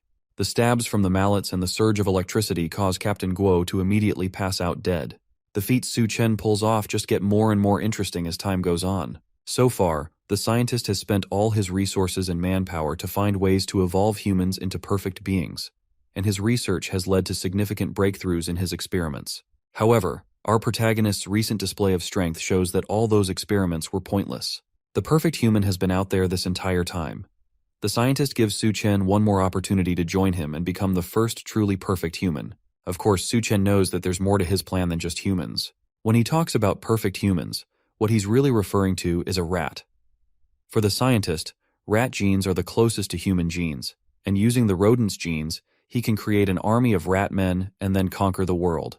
In that case, the apocalypse would become a heaven for him and his rat army. Su Chen thinks the plan sounds really stupid and blatantly refuses the offer on the spot. Liu Heiyun only thinks that this must mean that Su Chen hasn't understood just how great his evolution project can be. All he has to do to convince our protagonist is show him just how great of an idea it is. The attacker from earlier lines up a sniper shot from the window looking down on the arena and fires. Su Chen dodges something that looks like a tranquilizer dart, and it flies straight into Captain Guo's chest. The large man immediately starts to mutate into a terrifying new beast, and the electrified mallets also get absorbed into his body. The big guy used to be a sumo wrestler, and his fat made him resistant to most heavy attacks. Combining that with the level 3 drug that was just injected into him, his strength has been enhanced, and on top of that, any damage he gets is healed immediately. Su Chen still couldn't care less and sends a flaming middle finger up at the deranged doctor. Nothing about this is great as far as he's concerned. This entire setup is just a huge excuse to turn people into monsters. That insult is the last straw for Liu Heiyun, and he orders the newly mutated Captain Guo to kill Su Chen so that he can extract the genes he needs from the corpse. The monster roars and immediately charges towards Su Chen with a sumo spin. Our protagonist manages to catch the rolling man just in time. Then he plunges his arm into the large man's head and rips out the battery from the electric mallets before stuffing it into Captain Guo's mutated face. The battery immediately explodes, which should be enough damage to kill the large man. However, thanks to his newly improved healing factor, his wounds heal immediately, leaving him horribly disfigured but strong enough to still fight. Su Chen finds the whole thing annoying and rushes back in to end the man and stop the fight all at once. He lands a devastating punch straight to what should be its jaw, causing the man to fall into a crater. Then he increases his speed as he attacks, kicking up a thick layer of dust while also pummeling the mutated man. In the current world, very few people know about superpowers, so it would be best not to let others see how he uses them. Because of that, he uses the dust and dirt to his advantage, which allows him to do whatever he wants while camouflaged. His main issue is the fact that Captain Guo keeps recovering no matter how much damage he takes. Despite how much he is clowned on the whole thing, at the end of the day, Professor Liu Heiyun's research is really impressive. Thankfully, Su Chen's space doesn't just contain supplies. It also contains something big enough to crush the man and make sure that he won't have anything to regenerate from. He opens up his space power and summons his secret weapon, which is several tons of concrete and steel. The large noise startles the onlookers outside, but the huge wall of dust stops them from seeing anything. Once it all clears, Su Chen sits in the center, on top of the piles of cement with the fatty buried underneath all the debris. Liu Heiyun starts to panic after seeing all of that. At this point, he doesn't care who Su Chen is or how special his genes are. All he cares about is the fact that our protagonist dared to provoke him, and now he will do everything to make sure our overpowered main character dies without a proper place for burial. All around him, the cages start to rise as thousands of rats prepare to swarm around them and attack. Su Chen isn't worried at all, and he's in fact excited because he planned to make sure none of them survive either. The others turn and realize that they've been completely surrounded. The rat people who start coming out of the cages are all the people who were once sent to the lab. It looks like Liu Heiyun turned them all into rat men, and now they obey his orders brainlessly. Su Chen can't deal with these small fry since his target is the deranged scientist watching over them. If he doesn't get up there and deal with Liu Heiyun, then the armies of mutant rats will never end. Because of that, he has to leave them temporarily so that he can take out the source. Duanya remembers he once told her that she needs to have value to stay by his side. If she doesn't prove that she can stand on her own here, then there is a chance that he will abandon her. With that, she understands her mission and assures him that she will keep them under control. Even with that, he tells her that if she needs him and can't handle it, then she should call out to him loudly. With Su Chen gone, she immediately takes charge of the situation and steps up to lead the group. There's a lot of rats around them, and she has never controlled so many at once, but in this situation, she has no choice but to do it. With her mind controlling a large number of rats and stopping them, the rest of the group focuses on killing as many of them as possible. Meanwhile, Liu Heiyun continues to watch the carnage from the top floor of his tower. He considers the people fighting with Duanya to be traitors, but it doesn't matter to him since they will become food for the rat men soon enough. Suddenly, his assistants report that Su Chen has taken down the security personnel in the building, and he has broken into the room of someone named Miss Yun. That catches Liu Heiyun's attention immediately, and it looks like that room is very important to him. He takes off his lab coat and orders his assistants to inject the Doomsday gene into him. They warn him that the gene is still unstable, and it's way too risky to take it, but the scientist doesn't care. Right now, he needs to personally deal with Su Chen and make him pay for everything he has dared to do today. Our protagonist walks through Miss Yun's room and looks into several tanks filled with what looked like failed or still developing experiments. All of them have ghoulish dark skin, and they look completely disfigured, but one of the cases catches his eye. Inside it, there's a woman covered in nothing but bandages, floating in the green liquid of the tanks. Unlike the other experiments, it looks like she has not been mutated or tampered with at all. The woman is Yun Yun, the woman from the bar that Su Chen went to before the apocalypse started. It seems like somehow she managed to survive for this long, probably thanks to his advice, but he never expected to meet her again in a place like this. He doesn't have time to think about it though, and right now he needs to focus on saving her. He winds up his fist and punches the glass, shattering it in one hit. Then he pulls Yun Yun out and carries her against his chest.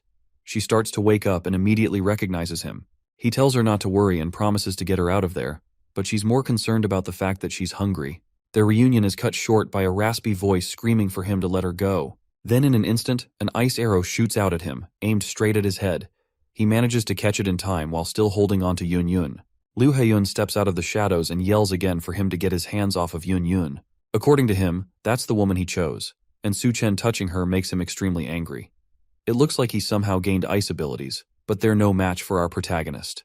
He snaps the cheap arrow in his hands, causing it to fall apart. Then he asks Liu Heiyun if he chooses women as if he's shopping for merchandise.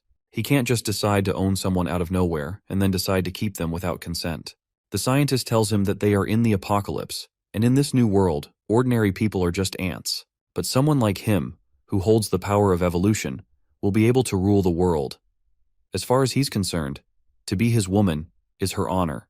That little speech just convinces Su Chen that he's as much of a lunatic as the rumors say. Yun desperately clings to our protagonist and begs him not to leave. She's scared of the situation she's been put in, and Su Chen has already come to save her. That makes Liu Heiyun even angrier, and he grits his teeth while asking Su Chen one more time to let go of her. Then he rushes at them, screaming that Yun is his woman and she belongs to him. Su Chen reacts quickly and kicks a shelf at the scientist to slow him down, but the man swats it away like it's cardboard.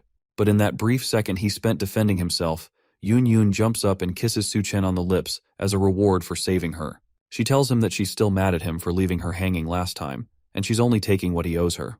But that used up the last bit of energy she had, and she collapses on his shoulder in an instant and passes out.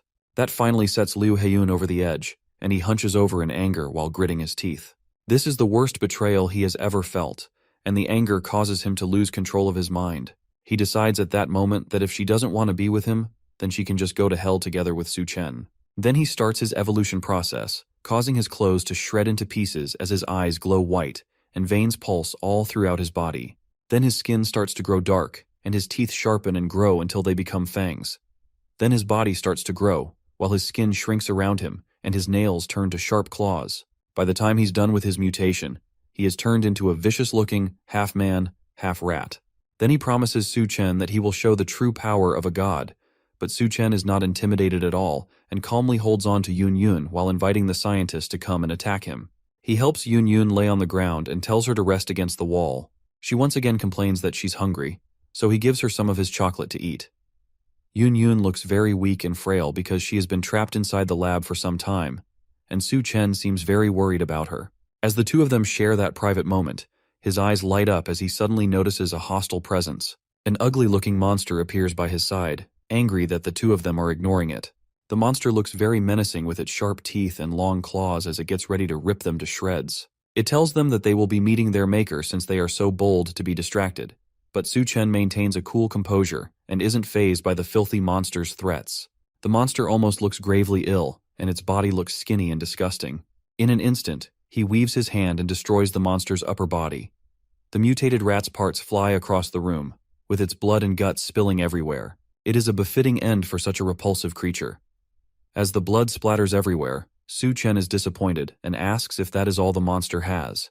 The look on his face shows that he is expecting more of a challenge, but the monster clearly isn't ready for Su Chen's overwhelming strength. Meanwhile, Yun finishes off the chocolate, and she asks him if the people downstairs are his friends as she looks through the window from the corner of her eye. Su Chen confirms that they are his friends.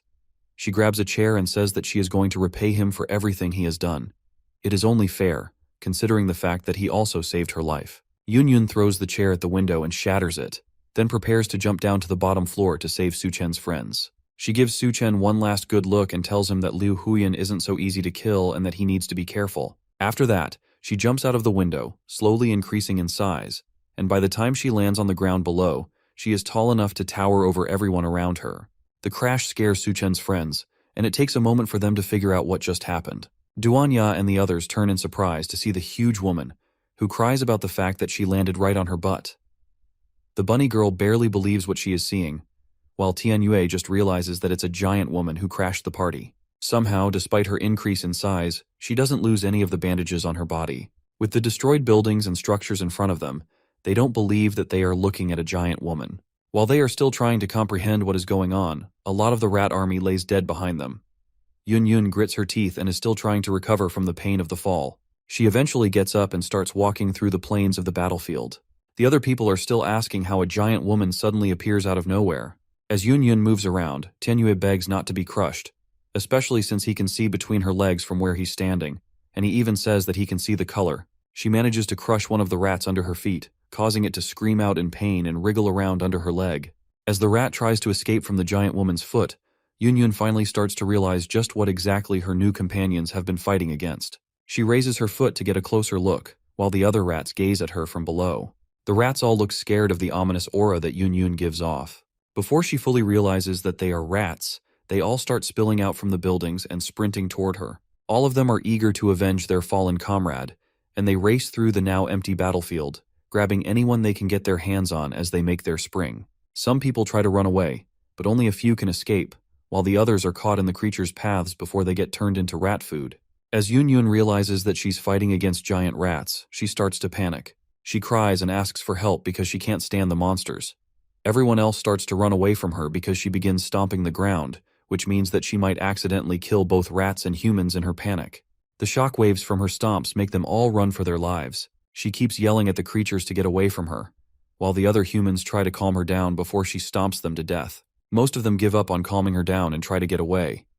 Suchen watches the chaos as he marvels at Yun's insanely powerful ability. Unknown to him, as he stares out the window, the rats in the room begin morphing and coming back to life. He quickly turns his head and sees the creatures rushing toward him, but he knows that he can take them out. Suchen doesn't resist as the rats swarm and climb all over his body. He acknowledges that Liu Huyan really isn't that easy to kill. Then he allows himself to get engulfed by the swarm while maintaining a calm demeanor. The rats merge together around him, forming a new body that looks like it belongs to the Rat King.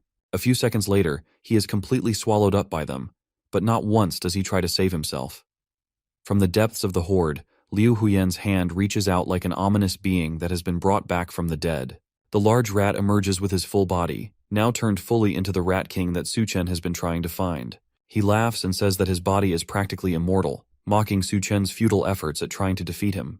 Now that the main thorn in his side has been taken care of, it's time for him to start taking over the world. The rest of the fighters below are shocked when the rats suddenly stop attacking.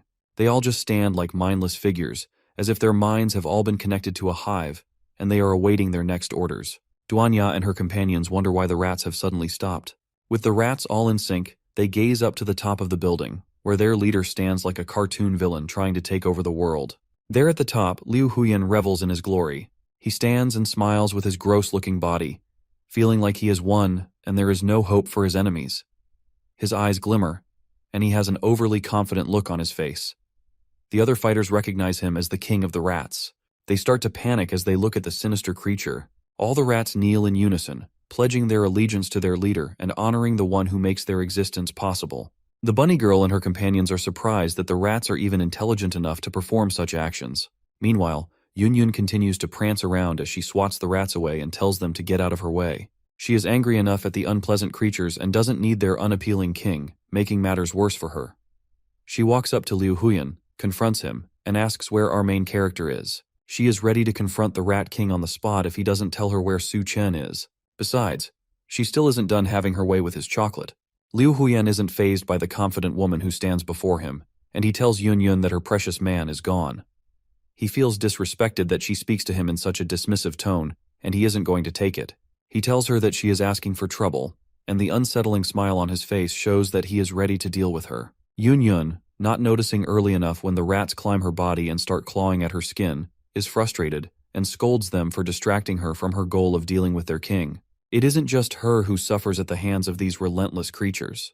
The bunny girl and the other unfortunate companions find it hard to keep up with the rats because they have suddenly gone berserk and are attacking them fiercely. While they try to stand their ground and hold their position, Yun has been pushed down by the rats, who look ready to tear her apart. She tries to protect her face with her hands, leaving the rest of her body vulnerable. Li Huyan laughs at them and boasts about how he will use his rat army for his global plan, but he suddenly gets interrupted by Su Chen's voice. Our protagonist stretches out his hand from the depths of the swarm and apologizes for wasting time to find the crystal core. The mad scientist can't believe what is happening to him. He has a bewildered look on his face and says that Su Chen should have been completely devoured by him, but he underestimates just how strong our boy is. Su Chen rips open his chest with his two hands as he makes his way out of that chaos. He splits the Rat King in two and steps out with a fierce gaze and a red shine in his eyes.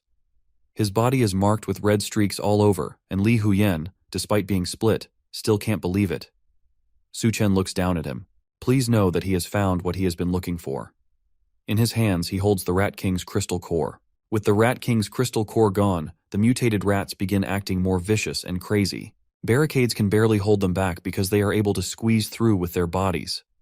More of the creatures start to appear from tight spaces and corners, looking for the next target to consume. They pop out of the holes in the walls and in the ground. As they reveal themselves, they hold on to the dead bones of their pathetic victims. The guys who are caught up in the battle are irritated at the sight of the monsters. One of them complains that the rats are easily squeezing through even the tiniest of spaces. The man screams out with fear in his eyes as he runs for his life. He tells his companion to watch his step close to a ditch. The little girl's bald brother stops in his tracks immediately when he sees a rat emerging from the sewers. He grits his teeth and stands still as the monster sniffs around for the next person to attack. Sadly for the bald man, the rat grabs his leg as he moves and holds onto it firmly. He is confused and has no idea what to do as he screams out, while more of the rats emerge and begin to drag him down to the depths of their sewage. He struggles and yells at the rats to let him go, but there is no hope for him. He tries his best to escape and claws at the ground, but the monsters hold him firmly. The other brother watches and calls out to the man getting dragged down, while the little girl holds onto his shoulders. Tears run through their eyes as they watch him get dragged into who knows where. There is nothing they can do, and as their brother is taken to his death, he tells them not to worry about him, trying to ease their minds as the monsters take him away. He tells the little brother to take care of the little girl, and his voice gradually fades out as the rats finally pull him away. The rats retreat to their depths to continue their meal, as the two keep calling for their lost brother. On the other hand, Tianyue is completely exhausted. He doesn't look like he can still keep up with holding the rats back. There are injuries all across his face, and his mouth is bleeding badly. His eye bags are so heavy, and it looks like he's about to collapse. The faction leader realizes that the whole thing is too much for him, and he looks like he is about to pass out. Suchin needs to show up fast and do something, or it's all going to be over. With the little strength he has left, he keeps trying to fight back the rats. He slashes the monsters as they approach him, but he has already reached his limit. The rats can't give up a chance to attack weak prey, so more of them swarm him. At this point, Tianyue is basically seeing Jesus already. He is beyond exhausted. He can barely keep his eyes open. His arms give out, and it looks like it's finally the end for him. After the last of his energy leaves, he accepts his fate. Yunyun, as well, is being overrun by the monsters. The monsters climb all over her and bite her body, causing her to wince and cry out in pain. The buildings all around her keep taking damage as she jumps around in pain. Duanya doesn't have it much easier either. The rat monsters run towards her, and she says that it is impossible to block out or mind control all of them. Tianyue looks towards the sky, and he notices a black figure at the top of the building. The strange figure leaps from the roof and suddenly lands in front of all of them with a menacing aura. As it lands, it kills some of the filthy rats and sends them packing. It has a dark face and a bright, sinister-looking grin. The shadow's aura is immensely powerful, and Tianyue is frozen on the spot out of fear. He shouts that it must be the Rat King and thinks it is the end for him. Duanya almost starts to cry as she thinks Suchen might have failed to defeat the Rat King. It's almost impossible to believe that he somehow failed his mission despite how powerful he is. The monster then speaks to them and tells them not to be afraid. The former chef can tell that the voice belongs to Suchen, and she is able to calm down for a bit. The dark aura around him clears from his face, and it reveals that it really is our protagonist. Despite their fears, he managed to take down the Rat King and absorb his power. Although the remaining consciousness in the crystal core wants to devour him, thanks to his sharp mental strength, he is managing to hold it back. When in a tough situation, he isn't going to lose a battle of mental strength. He has a wicked smile on his face as the shadow slowly fades away from his body. Tianyue is glad to finally see his brother again. Suchen thanks the faction leader for all the hard work he has done and how he managed to hold back the horde until the Rat King was defeated.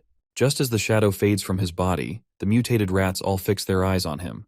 Now that a new threat has joined the party, they look eager to feast.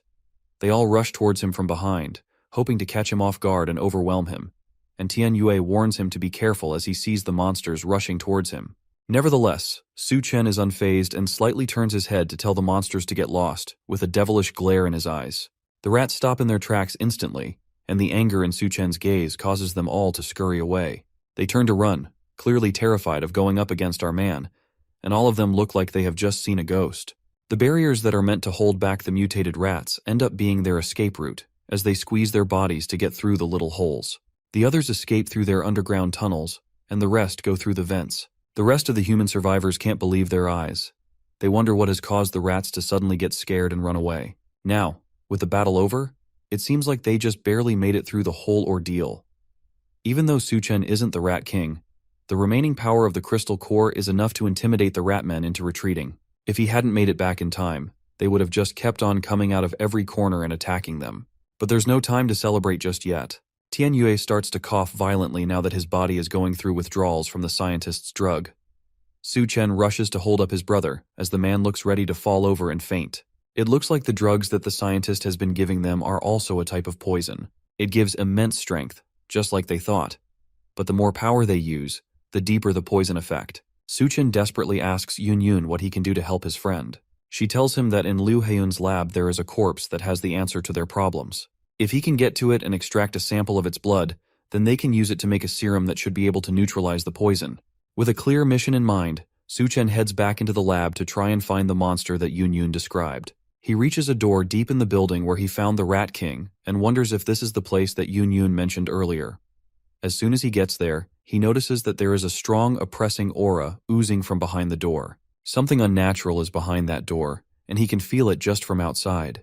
With no other options, he opens the door, allowing what seems to be stale, frozen air that is in the lab to leak outside. He notices that walking into the room feels like stepping into a black hole.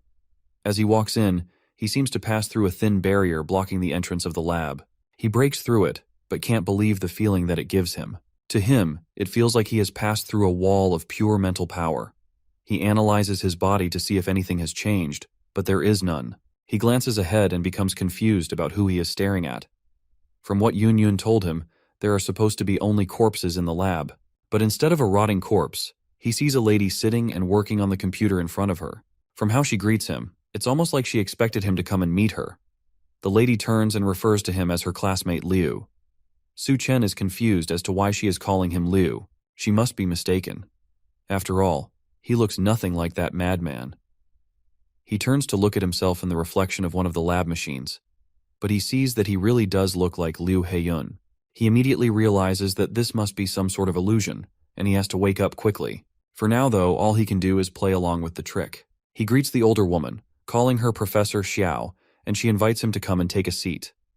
Su Chen assumes that he has entered Liu Heiyun's memories as well, since he seems to be reliving his past experiences. Xiao then takes off her jacket, and he asks her what she is doing. She tells him that the lab is really stuffy and she needs to cool off. On the table beside them is a crab that is being experimented on. Liu explains to her that a common parasite is found in these crabs. She confirms it and says that it is a strange creature that uses its host to protect itself while coexisting with it at the same time. It's a parasitic organism called a succulina, and that's what both of them are trying to research with the crab. Or at least they were supposed to be doing that until Professor Xiao gets a better idea. As they look closer, Xiao asks if he finds the creature interesting as she rests against his back and starts feeling his chest. Liu is trying his best to keep his cool composure. She isn't making it easy for him at all, considering how revealing her clothes are. She continues to rub his chest, making him more nervous as well. The moment gets more heated when she leans in on him and says that she doesn't expect him to be so knowledgeable and also have a good physique as well. Liu gives a sly smile and looks like he is ready to make the best out of his current situation. He turns his seat around and Xiao sits on his lap, almost looking like she's trying to push him down. He tells her that she must have dressed so provocatively to try and influence him, and he's not one to look past an opportunity with a beautiful woman. She says that she prefers to practice some chemistry with him rather than work on the experiment, and the moment gets especially heated between the two. The chair Liu is sitting on is making squeaking noises as the two of them are having their fun. As they continue to fool around in the lab, Liu pins the professor against the glass window. At that moment, she looks outside and notices that the moon is looking a little strange. It's the day that the apocalypse begins, and the moon releases its blindingly hot burst into the room directly on the couple, and they both happen to not be wearing much clothing. Suddenly they are surrounded by a blazing hot fire. She screams and asks for the curtains to be closed quickly. The heat is too much for them to bear, and they wonder when it will all end. The room of fun is turned into a survivor's hole, and the two of them try to ration the little supplies left in the lab. After some time, Xiao tells Liu that they are running low on food, but she is going to take the last snacks they have. There is a small bag of junk food that would only be able to last for one person. Liu gets furious as she takes it and slaps her away before she can touch it. He stares down at her menacingly as he tells her that the supplies are more valuable than her life. The scientist looks like something has possessed him, and you could see the furious rage in his eyes. The professor shakes in fear and apologizes for taking the food, saying that she is too hungry. She can't believe her eyes when he picks up a sharp knife and decides that if he hurries up, then he will be able to get the rest of the food in her stomach that hasn't digested yet. He plans to cut her open and salvage whatever meal he can find inside her. With a firm swipe of the dagger, her blood is sprayed everywhere in the room. Xiao's dead body lies on the floor, while Liu is glad that he has found some food, despite the fact that it is all in her stomach. Later on, he also says that the rats from earlier have evolved after eating her flesh, although their crazy evolution is far from perfect. Then when he starts with his experiments, and while using her blood, he is able to make a serum and finds out that it can detoxify the poison. But what surprises him the most is that her body is still alive and still changing. He sees her as the perfect research specimen to work on and decides to use her to create something amazing. Looking closer at the data he gets, he is amazed by it and considers it to be really incredible. According to him, it wouldn't even be an exaggeration to call it a doomsday gene. As Xiao's decaying body hangs in chains in the lab, he smiles as he tells her to expect more surprises from him since she just won't die. Then he revs up a chainsaw while laughing crazily and proceeds to cut her up some more. Xiao, who barely looks human anymore, asks if he has found the crystal core that he has been searching for and encourages him to eat it. While he holds a crystal core in his hands and continues his maniacal laughter, she asks him why he is hesitating so much. But Liu comes back to his senses and tells her that he won't eat it because it's just a piece of rotten meat. He shatters the crystal core, which surprises her, and asks him how he finds out. Slowly, Liu's image fades, and Su Chen's face is revealed. He says that if he truly has a crystal core in his hand, she would have died long ago. She curses the fact that Su Chen had managed to escape. She finally found a suitable human for her goals, and she was just one step away from victory.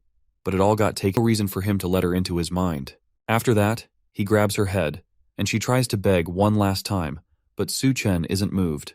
He squishes her head, causing her blood to spill everywhere. Her body starts to fade away slowly, and he wonders if it is due to the absence of the crystal core.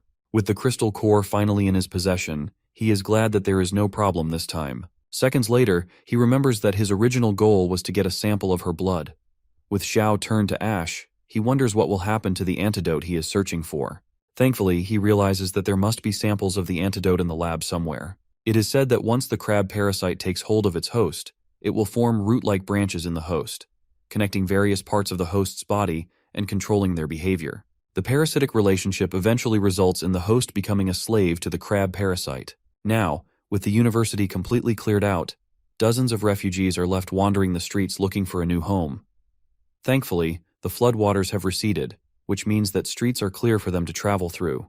But it also means that the corpses that were originally under the water have begun to mutate once more. As the group walks through the empty streets, they are told to stop looking around and to keep walking in order not to waste time. Yun Yun is noticeably nervous and scared, and she asks Duanya where Su Chen is taking all the medical students. Duanya tells her that the escaped mutant rat men are lurking around the University of Science and Technology, and it is no longer suitable for human survival. The surviving medical students are scarce talents during the apocalypse, so Su Chen plans to take them to the safe zone area in the next town. Yun Yun is upset because they still have a long way to walk, and she is already getting really hungry. She decides that she needs to go and find Su Chen in hopes that he will give her something to eat, but Duanya holds her back and tells her that she isn't allowed to go. Yun Yun wonders why Duanya is being so overprotective and holding her back from getting food, but for the former chef, it's more than that. Duanya then tells her that since she is following them, she has to be obedient and do whatever she is told. Duanya remembers a time when Su Chen once stood over her as she sat vulnerable on the floor. At that time, she was wondering what had gotten into him because he was acting strange. Su Chen has a fiery look in his eyes as he grabs her and tells her not to be afraid. He is just a little hot, and he needs to cool off by any means necessary. She couldn't believe it when he suddenly kissed her, but she didn't back out of it either. After that, her body started to feel weird, and the two of them started to fool around in the midst of a night of heavy rain. Back to the present, Duanya thinks about how wild Su Chen became after that moment they shared. She starts to wonder if it is a side effect of the crystal cores that he absorbs. As the group continues moving through the city, Su Chen says that after the flood recedes, bacteria, viruses, and even plants will start to undergo major mutations. Many resettlement areas will also start to collapse due to a lack of doctors. Doctors are really scarce at the time for them, and if they are able to make good use of the doctors they have, then they will be able to establish their own resettlement area. Apart from being able to get their own area, even if multiple forces emerge in the future, he also believes that they will have the capital to fight against them. In addition to that, the harvest at that time was good, because Yun Yun found a method of making serums and recovery potions. Su Chen believes that after Tianyue and the others are done recovering, then they will be able to give him a helping hand when needed. Thanks to his space ability, he was able to store all the research equipment and materials from the laboratory building within his dimensional space. He then wonders about the rat's crystal core that he absorbed. Not only did it enhance his berserker ability, it also increased his physical strength. The crystal core also gives him ice powers, and although he can only condense a little ice right now, he is determined to find a way to increase it in the future. As if he isn't overpowered enough, the crystal core of the half-body female mutant also adds more abilities to his arsenal. Her crystal core gives him 2 psychic abilities, but he is upset that he didn't get the power to create illusions. Tianwei notices a weird sound coming from around them, and the others get very nervous. Suchen activates his first psychic skill, which is spiritual perception. The ability probably came from the corpse's appetite for blood. His eyes turn to a sharp red color, and he grows a very intimidating aura, which allows him to see the heat signatures from the blood of living things about 30 meters around him. It is like he has turned into a heat-seeking radar. He then notices that the members of the Devourer clan were preparing to ambush them. He can see the numerous mutated people hiding in the buildings and waiting for the right time to strike. One of the members of Suchen's group sees something frightening and tells everyone else to look up towards where he is pointing. Above them, they can see a female who has been hung on the traffic light pole, and a girl among them notices that the person hung is known as Rui Rui, a former roommate of hers. She tells the guys to hurry up and save Rui Rui before it is too late. It is a life that needs saving, and she can't stand seeing her friend in such a humiliating state. One of the guys attempts to go and save the girl, but Suchen stops him and tells him to mind his business. Suchen then tells his group to keep moving and stop wasting time. The girl can't believe how cold-blooded he is. She wonders if Suchen is even still human, because it doesn't make sense that he would just watch someone die when there is still a chance to save her. Other people start to speak up, and they accuse Suchen of not being a man at all. They decide to stay back and help since they can't just stand by and watch someone die before their eyes. The girl orders them to put Rui down quickly so that she can give her medical attention. Some of the men move to the traffic pole quickly and begin loosening the rope in order to rescue her. As they are loosening the ropes, arrows rain down on them and manage to pierce through most of the guys, killing them instantly. The sudden turn of events causes the once confident girl to shiver in fear. All of them can't believe that they just lost 2 innocent souls in an attempt to save one person. They finally realize it is a trap, but it's much too late for them to escape. 2 other guys burst out from the windows above them with axes. They quickly surround the girl and the guy she is with. The 2 men from the Devourer clan are as tall as mountains, and they tower over the group of people who tried to save their friend. One of the Devourer brutes grabs a girl by her face and licks her cheek to get a taste of her. Then he rubs his hand all over her body and calls his companion to come and have some fun with her first.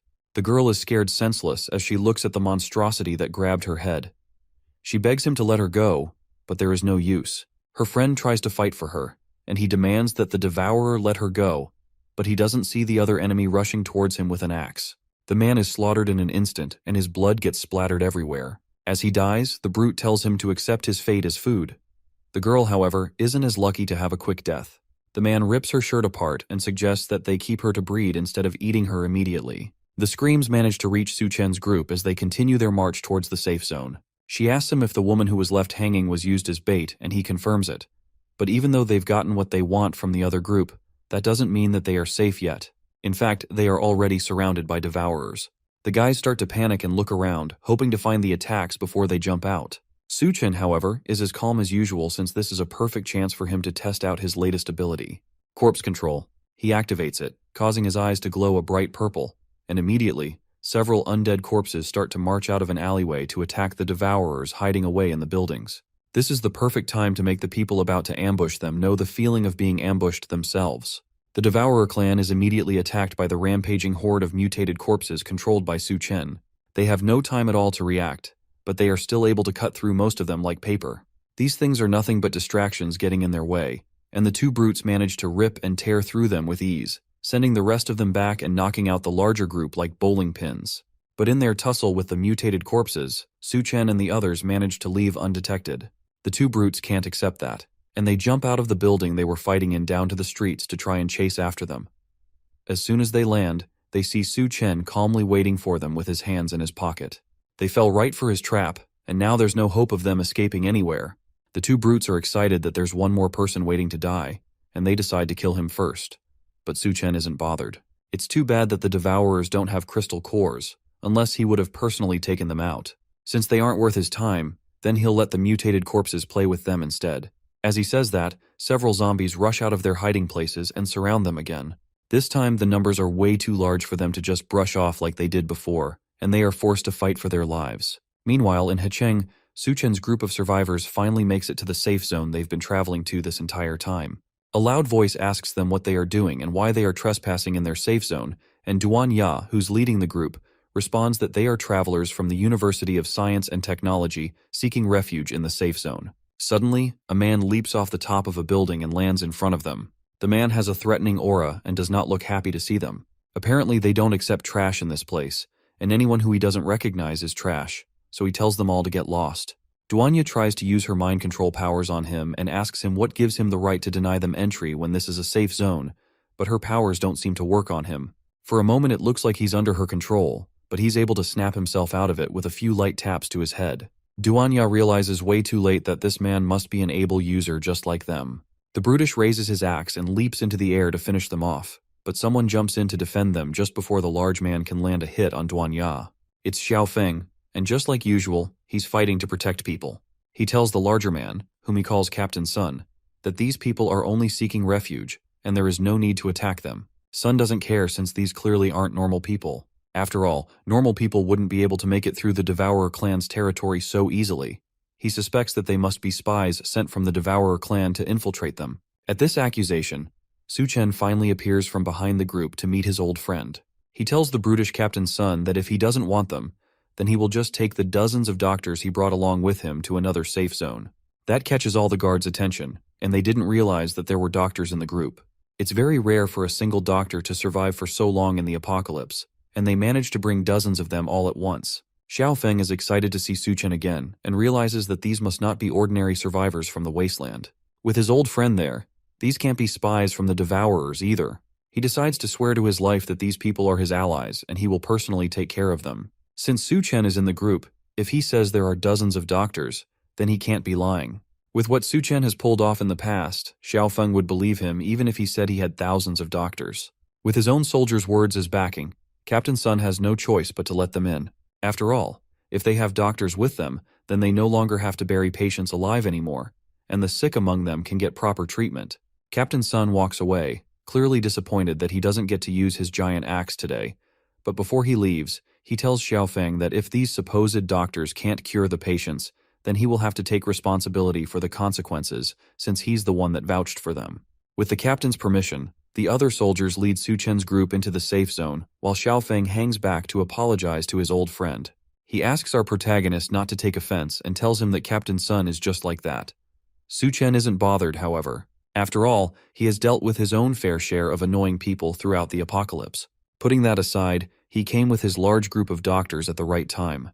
The safe zone has had some strange patients who definitely need a doctor's help. The soldier leads them to a warehouse deeper in the safe zone, where they keep the dying and the ill together. In the very back of the warehouse, he shows them the corpse of one of the victims of the strange condition affecting the camp. It's a woman who looks like she has been long dead. Her body is covered by hundreds of small white mushrooms that look like they were growing straight out of her body. They don't know what is causing these things to grow, but cleaning them off only causes them to grow back faster, and each time, it makes the person weaker until they eventually pass on. Su Chen immediately knows that she has been infected by some kind of mutated fungi. The plants are also mutating as well as the people, which means that they can infect and control people. He advises that they warn the others to be careful of young plant shoots and to make sure that they don't get pricked by them. Duanya takes a closer look at the plants growing on the young woman's body and realizes that they are using her for nourishment. For now, all she can do is take a sample of it and try to analyze it so she can develop a cure or medicine for the infection. However, this is just the beginning of the rapid mutations that will take over the world. If these newly mutated plants aren't cleared out, they will quickly grow and start attacking humans. When that happens, the Devourer tribe will use the opportunity to attack the safe zones, and many people will become livestock for them. Because of that, the Devourer tribe will become stronger, and that definitely isn't in Su Chen's best interest, which means that he has to do his best to protect this safe one so he can use it for his own needs in the future. For now, though, it would be best for him to check out the situation and make sure that everything is secured. As he's considering his next move, a loud noise comes from somewhere else in the safe zone. It sounds like a van, and someone on top of it is shouting for people to get out of the way. It's the Lord's son, and he's driving recklessly through the streets. On top of that, he's firing a gun in the safe zone and attacking innocent people for no reason. Despite all of that, Xiaofeng's team isn't doing anything to stop him. The soldier tells Su Chen that his team has already been disbanded. It's probably because they let the newcomers into the city despite the warnings from Captain Sun. On top of that, this isn't the first time that the city lord's son has caused chaos in the city. He believes that the elderly and children don't matter, and they are useless to the safe zone. Because of that, he casually goes around running them over and shooting them down, and because of his status, there's nothing they can do about it. As he's driving, he notices Yun Yun, who's looking over an injured person lying limp on the street. He pulls his car to a stop beside her and cockily asks if she wants to get in his car with him. If she follows him, then he can take her to get something good to eat. Yun Yun slowly gets up and tells him that she's so hungry that she can't walk anymore, so if he wants to take her out, then he's going to have to carry her. The Lord's son happily agrees and calls her over so he can carry her, while Xiaofeng gets ready to confront him. Su Chen, however, holds him back, knowing exactly what Yun Yun has planned for the Lord's son. As long as he can carry her, then he can take her wherever he wants. As soon as he agrees, Yun Yun smiles deviously, then leaps off the ground into the man's waiting arms. But just before she lands, she grows rapidly to her largest size and smiles down at him as she falls. The Lord's son realizes the situation just in time and manages to avoid getting crushed by a giant woman. Her new size rips her jacket into pieces and makes her heavy enough to destroy the man's car. Unfortunately for him, he isn't fast enough to completely escape and ends up with a crushed leg. The noise of the crash alerts everyone else in the safe zone, and they make their way to the source to find out what happened. Meanwhile, the Lord's son screams as the pain from his broken leg hits him in full force. Yun Yun looks down on him and luckily tells him that even when he's given the chance to prove himself, he still turns out useless. Then she steps on his already broken leg with her giant foot, causing him to scream even louder. The sound attracts the soldiers from deeper in the zone, and they hurry to check on him and ask what happened. He immediately points an accusing finger at Yun Yun, calling her a monster since she turned into a giant woman and broke his leg. Duanya steps in and uses her mind control ability to warp the memories of the people around them, and they turn on him immediately. They tell the young master that he actually fell out of his car and broke his leg himself. Thanks to Duanya's mind control, they all turn on him, and they are convinced that they saw him fall with their own eyes. The young master figures that they must all be involved in this somehow, and they all did this to set him up. With no other choice, he calls for his father, the Lord in control of the safe zone, to come and help him out of this mess. Captain Sun chuckles menacingly and figures that this interaction will be fun to watch. A car surrounded by dozens of soldiers pulls up to the scene of the incident as the young lord still sits on the ground, unable to move. Su Chen's group and Xiaofeng watch as the city lord steps out of his car and demands to know what's going on. The way several people rush to answer him, plus the crowd of security that pulls up behind him, shows that the city lord has an air of importance around him. Xiaofeng defends his friend and tells the city lord about Su Chen and the fact that he brought dozens of doctors along with him to seek refuge in the shelter. Then he starts to talk about the young lord and how he started to cause trouble around the place. But the younger man cuts in and demands that his father kill them all for breaking his leg. The lord doesn't pay attention to his son's ramblings and slaps him across the face as soon as he starts talking. It looks like he has already warned the chaotic kid about his actions, and he's aware of the things that happen while he isn't around. This isn't the first time that he has told his son to treat everyone that comes into the settlement with respect. His vision is to turn the safe zone into a beacon of hope in the apocalypse, and to make everyone that comes to them feel some warmth. Because of his great dream, even his own son gets punished when he does wrong. That must mean that the city lord is a good man, and it's rare to find such a noble-hearted person in the apocalypse. At least that's what the crowd thinks as they start to cheer for him and his good deeds. The city lord turns to them and personally invites them to stay with them and build a new dream together. Here, they will provide the best food and the most generous conditions to make sure that they all survive in the new hellish world. Xiaofeng turns to tell Su Chen that thanks to the city lord, his group can now stay without any problems. But his friend is already long gone, as are his two girlfriends. They left the city as soon as the city lord appeared to avoid any problems. It's unreasonable to think that he won't try to take some kind of revenge since Yun Yun crippled his son. Because of that, the three of them have to sleep in the woods for the night. Yun Yun nervously tells her new sister that it's the first time she has ever had to sleep outside. Surely Duanya must have some kind of experience since she has survived in the apocalypse for so long. The former chef tells Yun Yun to stop thinking about unnecessary things. Besides, with Su Chen around, who knows if they will even be able to sleep at all. Our protagonist comes up behind them and warns them to stop messing around. Someone is coming, and they need to be ready for an attack. Then he calls for the people hiding behind a pillar to come out and face them. It looks like they were trying to sneak up on the group without being detected, but Su Chen already knew they were there a long time ago. They come out of their hiding spots and ask if Su Chen thought he could hide so easily after breaking the young master's leg. There are dozens that surround them, and they tell him that there is no way for them to escape. But unluckily for them, Suchen never planned to escape. He just didn't want to go on a killing spree in the city and end up accidentally hurting members of his friend's team. The men approach him and laugh at the fact that he's talking about a killing spree when he's clearly about to die. They decide not to waste any more time pointlessly talking so they can finish him off. Suchen casually annihilates one of the men approaching him with a single punch, causing the other men to realize exactly what he meant by killing spree. They open fire on the group in a panic, hoping to take him out quickly, but Suchen immediately pulls out his dual katanas and cuts through all of them in less than a second. The last man remaining begs for his life and tells Suchen that if he's spared, then he will reveal the secret about the city lord. Our protagonist pauses his sword just before it slices off the man's head, then tells him to continue. The man tells them that the city lord has close ties with the nearby Devourer clan. Every week, they secretly make a trade behind everyone's back. The city mayor gives up some of the refugees in exchange for food. Yun punches the man on the back of the head after his confession.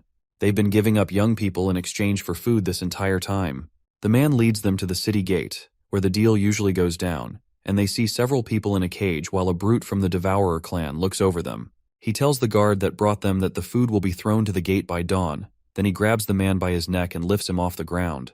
The guard struggles for a moment, but it's no use as the Devourer brute bites down on his neck and rips his head off of his body in one tug.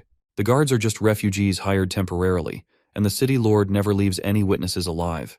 The man asks if he can go now that he has told them everything he knows, but Suchen has one more task for him. They take the man and tie him up over an empty street in an attempt to lure devourers towards the area. Their plan works, and his screams attract brutes nearby over to the empty place.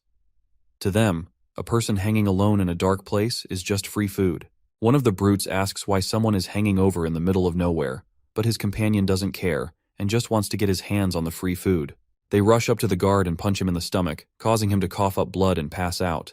But the noise they made from their mad dash to get free food triggers Suchen's plan as a loud voice comes down from above them. It's Yun, who has been the one dangling the man over the alleyway this whole time. She grabs one of the brutes who fights for his life, while another one notices the glare of a sniper scope from a window above them. They finally realize that this whole thing was a planned ambush for them.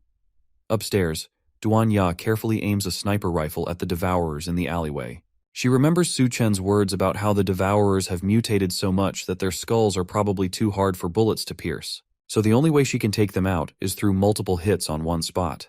She aims at one of the devourers, then fires 3 shots, managing to hit him straight on his forehead in 3 consecutive bursts. Meanwhile, the other devourer still fights against Yun's giant hand as it threatens to crush him. He doesn't notice Suchen casually walking up from behind until he feels a hand on his. It's too late. Our protagonist places a hand on the brute's head, crushing it instantly, and then they go on to take out the entire group. With the Devourer clan's main force taken out, Suchen and the 2 girls take all the food that was meant to go to the city lord for himself. Then they head to a house that's still in surprisingly good condition despite how unforgiving the apocalypse has been. Inside, he summons a bed from his inventory as well as more food to create a feast for him to enjoy with his 2 girls. Duanya tells him that if he wants to own a settlement base, then he can just find a different place and conquer it as his own. There's no need for him to get mixed up in the mess between the city lord and the Devourer clan. While that is true, building a base takes a lot of time and effort, and he's not good at that sort of thing. For the actual management of the base and its welfare, he's going to need someone reliable who has experience working with that sort of thing, and that person just so happens to be inside Hecheng. As they talk, Yun appears wearing an outfit that doesn't leave much to the imagination. She sees both Duanya and Suchen lying on the bed and asks why they decided to start without her. Suchen lays down on the bed as the 2 girls climb around him, ready to fool around. Thanks to him, they have been able to live like humans since the beginning of the apocalypse, so tonight they plan to return the favor and serve him well. While the 3 of them get freaky in the ruined city, the guards from the safe zone eventually find the hanging corpse of the man that Suchen used as bait. The city lord Zhang mistakenly takes that to mean that the deal with the Devourers went wrong, and he rushes to the Devourer clan to find out what happened. He asks the Devourer leader what happened, but the mutated man asks him the same question. In the aftermath of his deal, he lost 3 of his warriors, meaning that they weren't the cause of the attack. Despite that, the Devourer leader demands that they double the number of people that they send over as compensation for their losses. If he can't do that, then his deal with the Devourers will be cancelled, and they will attack his precious settlement. The city lord agrees to his demands, and Suchen decides to burst into the party and make his presence known. Our protagonist has seen everything he needs to see, and it looks to him like the city lord doesn't even bat an eye while trading with other people's lives. The Devourers surround Su Chen once they realize that he's the one who killed the 3 Devourers sent to retrieve the people. They have no idea how he managed to kill 3 of their own, but now that he has stepped onto their base, there's no escape for him. City Lord Zhang calmly leaves the area before things get violent. As far as he is concerned, Su Chen might as well be dead for stepping into the Devourer clan's home territory. He rushes back to the safe zone to try and wrap things up quickly before it turns into a mess that he can't handle. He goes back to the safe zone and announces to everyone that there is a traitor in their base. He points the blame at the outsiders that Su Chen brought over and accuses them of pretending to be doctors so they can infiltrate the base. He claims that in reality, they were secretly kidnapping refugees to trade with the Devourers for food. Since Su Chen ruined his plans, he has to be ruthless to make sure that no one goes against him again. The people in the settlement immediately turn their angry eyes towards Su Chen's group. They prepare to attack and kill them, but a loud voice stops everything before a riot starts. It's General Gao Yue, and behind him are Bei Chang and her brother. He comes in to defend Su Chen. From what he knows, our protagonist is a trustworthy man who has proven to be capable on multiple occasions. Since Su Chen brought them here himself, then they shouldn't be the problem. The city lord continues his accusations, saying that words alone cannot defend them. If he wants to show that they aren't traitors, then he has to prove it. A voice calls out from the top of a building above the settlement. It's Su Chen, and he claims that he can prove his own innocence. He brought the Devourer clan leader with him, and asked the badly beaten mutant to explain the situation by himself. The clan leader confesses that City Lord Zhang is the one who has been making the deals with him this entire time.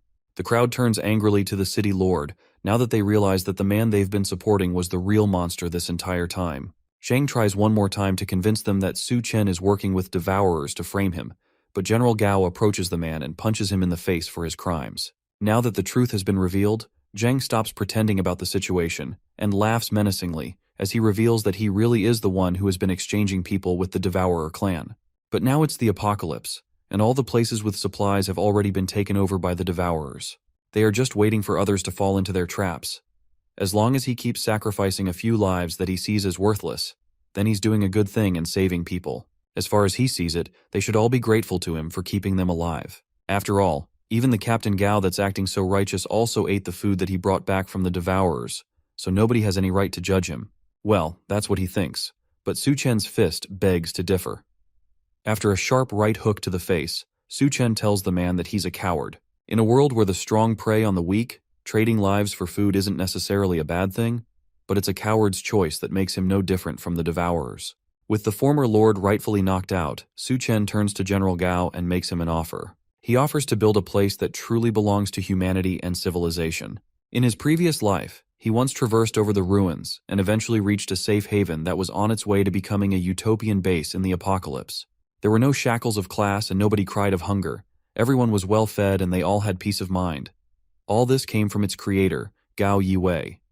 But for now, he's only a deputy under the current city lord.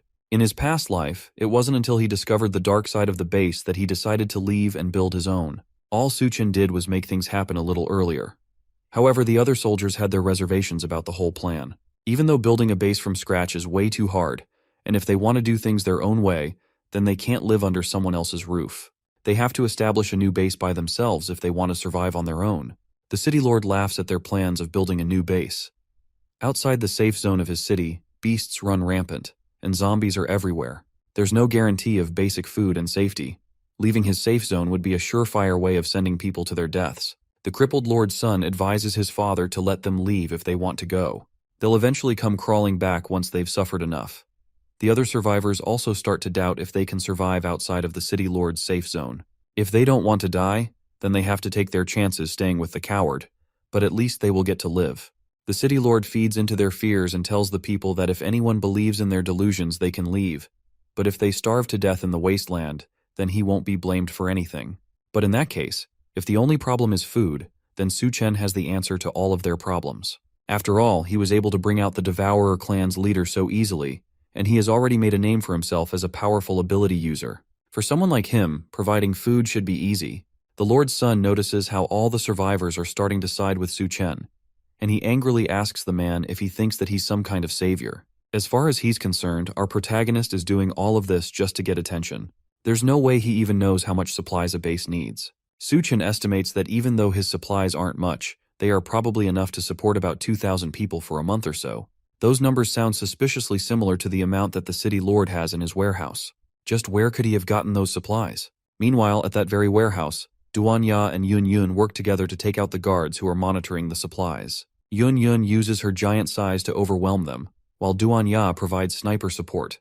With the warehouse completely emptied, he tells General Gao to hurry up and make a decision. He can either work with Su Chen or stay with the traitorous city lord. With the options laid out in front of him, the decision on what to do isn't hard for General Guo. In this current settlement, people have had to deal with no proper clothing while also being constantly bullied. Now he learns that they have all been treated like livestock and sold to the devourers. Captain Guo decides that he cannot stay in a place like this for another second. He decides to join forces with Su Chen and establish a new base. Then he tells the crowd that anyone willing to leave with him can step forward so they can build a base where they can live in dignity. Bei Kang and her brother call their troops together and stand behind their captain. These were supposed to be the city lord's army, but after his betrayal, they are now only loyal to Captain Gao. He orders the few soldiers that are still loyal to him to point their weapons at Captain Gao and his men. The Lord's son menacingly points a gun at Su Chen and fires rapidly. If our protagonist had never shown up with his people and his plans, then his leg would never have been crippled, and Su Chen takes the opportunity to rush over and grab the younger man by the throat. He tells City Lord Zhang to order his men to drop their weapons, otherwise he'll snap the boy's neck. Not wanting to lose his only child, Zhang calls off the attack, and Su Chen tells the captain to take his people and the refugees away. Our protagonist will personally handle things from here. Captain Gao agrees to the plan and tells him that they will all be waiting for him at Shangyun University. With everyone gone, the city lord asks for Su Chen to release his son so they can both take a step back and talk it out. That is simply a plan to get Su Chen standing alone so that a sniper stationed on the roof of an opposite building can take him out. Our protagonist sees through that and orders Duan Ya to take out the sniper. In a second, the sniper's head pops like a balloon. With the sniper dead, Su Chen finally lets go of the city lord's son.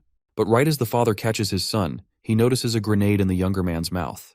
Just before it explodes, Su Chen asks Lord Zhang how human flesh tastes. Zhang barely has a second to respond before the bomb explodes, killing his son and leaving him shirtless and angry. That confirms Su Chen's suspicions from his past life. The former city lord Zhang Jianshu is a devourer hiding among humans. He's a level 2 devourer, which means that he's too much trouble for Su Chen to take on right now, but next time he won't be so lucky. Several days pass after General Gao leaves with his new followers to form a new settlement. A raid team storms into a warehouse, ready to gather up all the supplies that they heard would be inside. Except instead of the swarms of devourers that they expected to be there, all they find are corpses scattered along the ground, and it looks like all the devourers have already been killed. The soldiers walk up to the supply truck, and despite looking like it has been driven through the desert, its gas tank is full. It has more than enough fuel to drive all of them back to the new base. Su Chen wasn't lying when he told them that there was a truckload of supplies in the building. Captain Sun is disappointed that there wasn't a big fight like he was expecting. This mission is too easy for someone like him, and it's nothing but a complete waste of time. One of the soldiers tells Sun that the general gave the more important missions to Su Chen, even though those important tasks used to belong to him. That ticks the large man off, but he's sure that Su Chen is just a pretty boy with no skills. There's no way he will be able to compete with a trained soldier like him for credit. Back at the new base, Yun Yun wonders why Captain Sun hasn't returned yet, despite the fact that all the devourers in the warehouse were killed by Su Chen a long time ago. All they had to do was get to the supermarket and drive the truck back. Even someone as brain-rotted as Captain Sun can handle that. Yun Yun isn't worried about him at all, and she's more concerned about the medical care of the refugees that Su Chen tasked them with.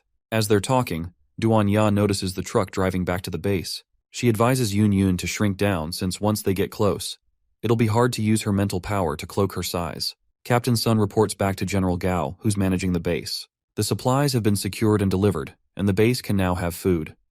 The few survivors nearby hear that Su Chen's advice about the trucks was real, and they start to praise him. There were doubts on if he would actually be able to solve their food problem, but it looks like they didn't have to doubt him at all.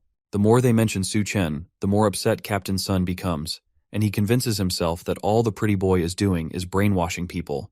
Eventually he'll slip up, and all the fame will go back to the one who deserves it. Suddenly, one of the soldiers rushes over and reports that there are signs of devourer tribe activity near a hospital to the south. It looks like it's a tribe of a few dozen, and they look ready to attack. Captain Sun smirks, knowing that this is his opportunity to show people who the real protector is. Meanwhile, Su Chen is still out on his mission with Bei Chang and Xiao Feng. Their plan is to raid a military base near their base. The entrance has long since been flooded, and it has become a death trap full of mutated corpses. Even if they manage to get it, there are only 3 of them, and they won't be able to carry all the supplies out with them. Suchin tells them not to worry about that for now. All they need to do is take him to the armory. Baekan agrees and decides to personally bring him there. After all, she has been to the base before. But first, to get there, they need a vehicle. Suchin uses his space ability to summon his car, and the 2 soldiers almost panic at how random his ability is. He tells them to stop talking and get in the car so they can get there in time. Then they cruise through the empty streets towards the military base. At the military base, some of Zhang Jianshu's men work to drain the large pool of water covering the base's entrance. No matter how much water they pump, though, it never seems to be enough. The leader of the team tells the rest to go and find a few useless items from their storage and throw them into the water as bait for the water ghouls. Since the city supplies have mysteriously disappeared, if they don't bring something back, then they are as good as dead. The men grab some hostages and throw them into the water filled with water ghouls. The plan works, and the ghouls get lured to the surface, which means that someone can dive in to check the place out. The leader tells his men that whoever goes down to pry open the door will be rewarded with a woman by the city lord once they get back. One of the men steps up to take on the task. Before the apocalypse, he had no money and no woman, so now that the apocalypse is in full swing, he has to take any chance he has to make it ahead in life. His courage motivates the others to start diving too. Meanwhile, Xiaofeng watches the men as they try to get into the military base. It seems like Zhang Jianshu has set his eyes on the base's supplies and weapons as well. Luckily, Beikang knows another way around that can avoid the city lord's army, but they will have to dive underwater. Su Chen accepts the idea, and the 3 of them dive into the ghoul-infested waters to try and reach their target. As they swim through the dark water, Bei Chang notices several eyes watching them from deeper in the pool. It's the water ghouls, and the shock of seeing them causes her to gasp and lose her last bit of air. Su Chen pulls her close and calms her down. Then he kisses her, transferring some oxygen into her mouth. That manages to save her from drowning, but the water ghouls take the opportunity to attack them while they're down. Su Chen uses his ability to stop them before they can attack, and they all stop dead in their tracks, almost like they've been hypnotized. His eyes glow red, and Beikang realizes that he is somehow controlling all the water ghouls with one of his abilities. The ability wears off, and some of the ghouls start trying to attack them again. Su Chen manages to hold a few of them and tells Beikang and Xiaofen to escape while he handles them. They rush to the surface and manage to make it out of the floodwaters into the military base. With the number of abilities Su Chen has, they start to wonder if he's human as several bodies start floating up from the water as our protagonist wipes them out. They wonder how many abilities he has that they don't even know about.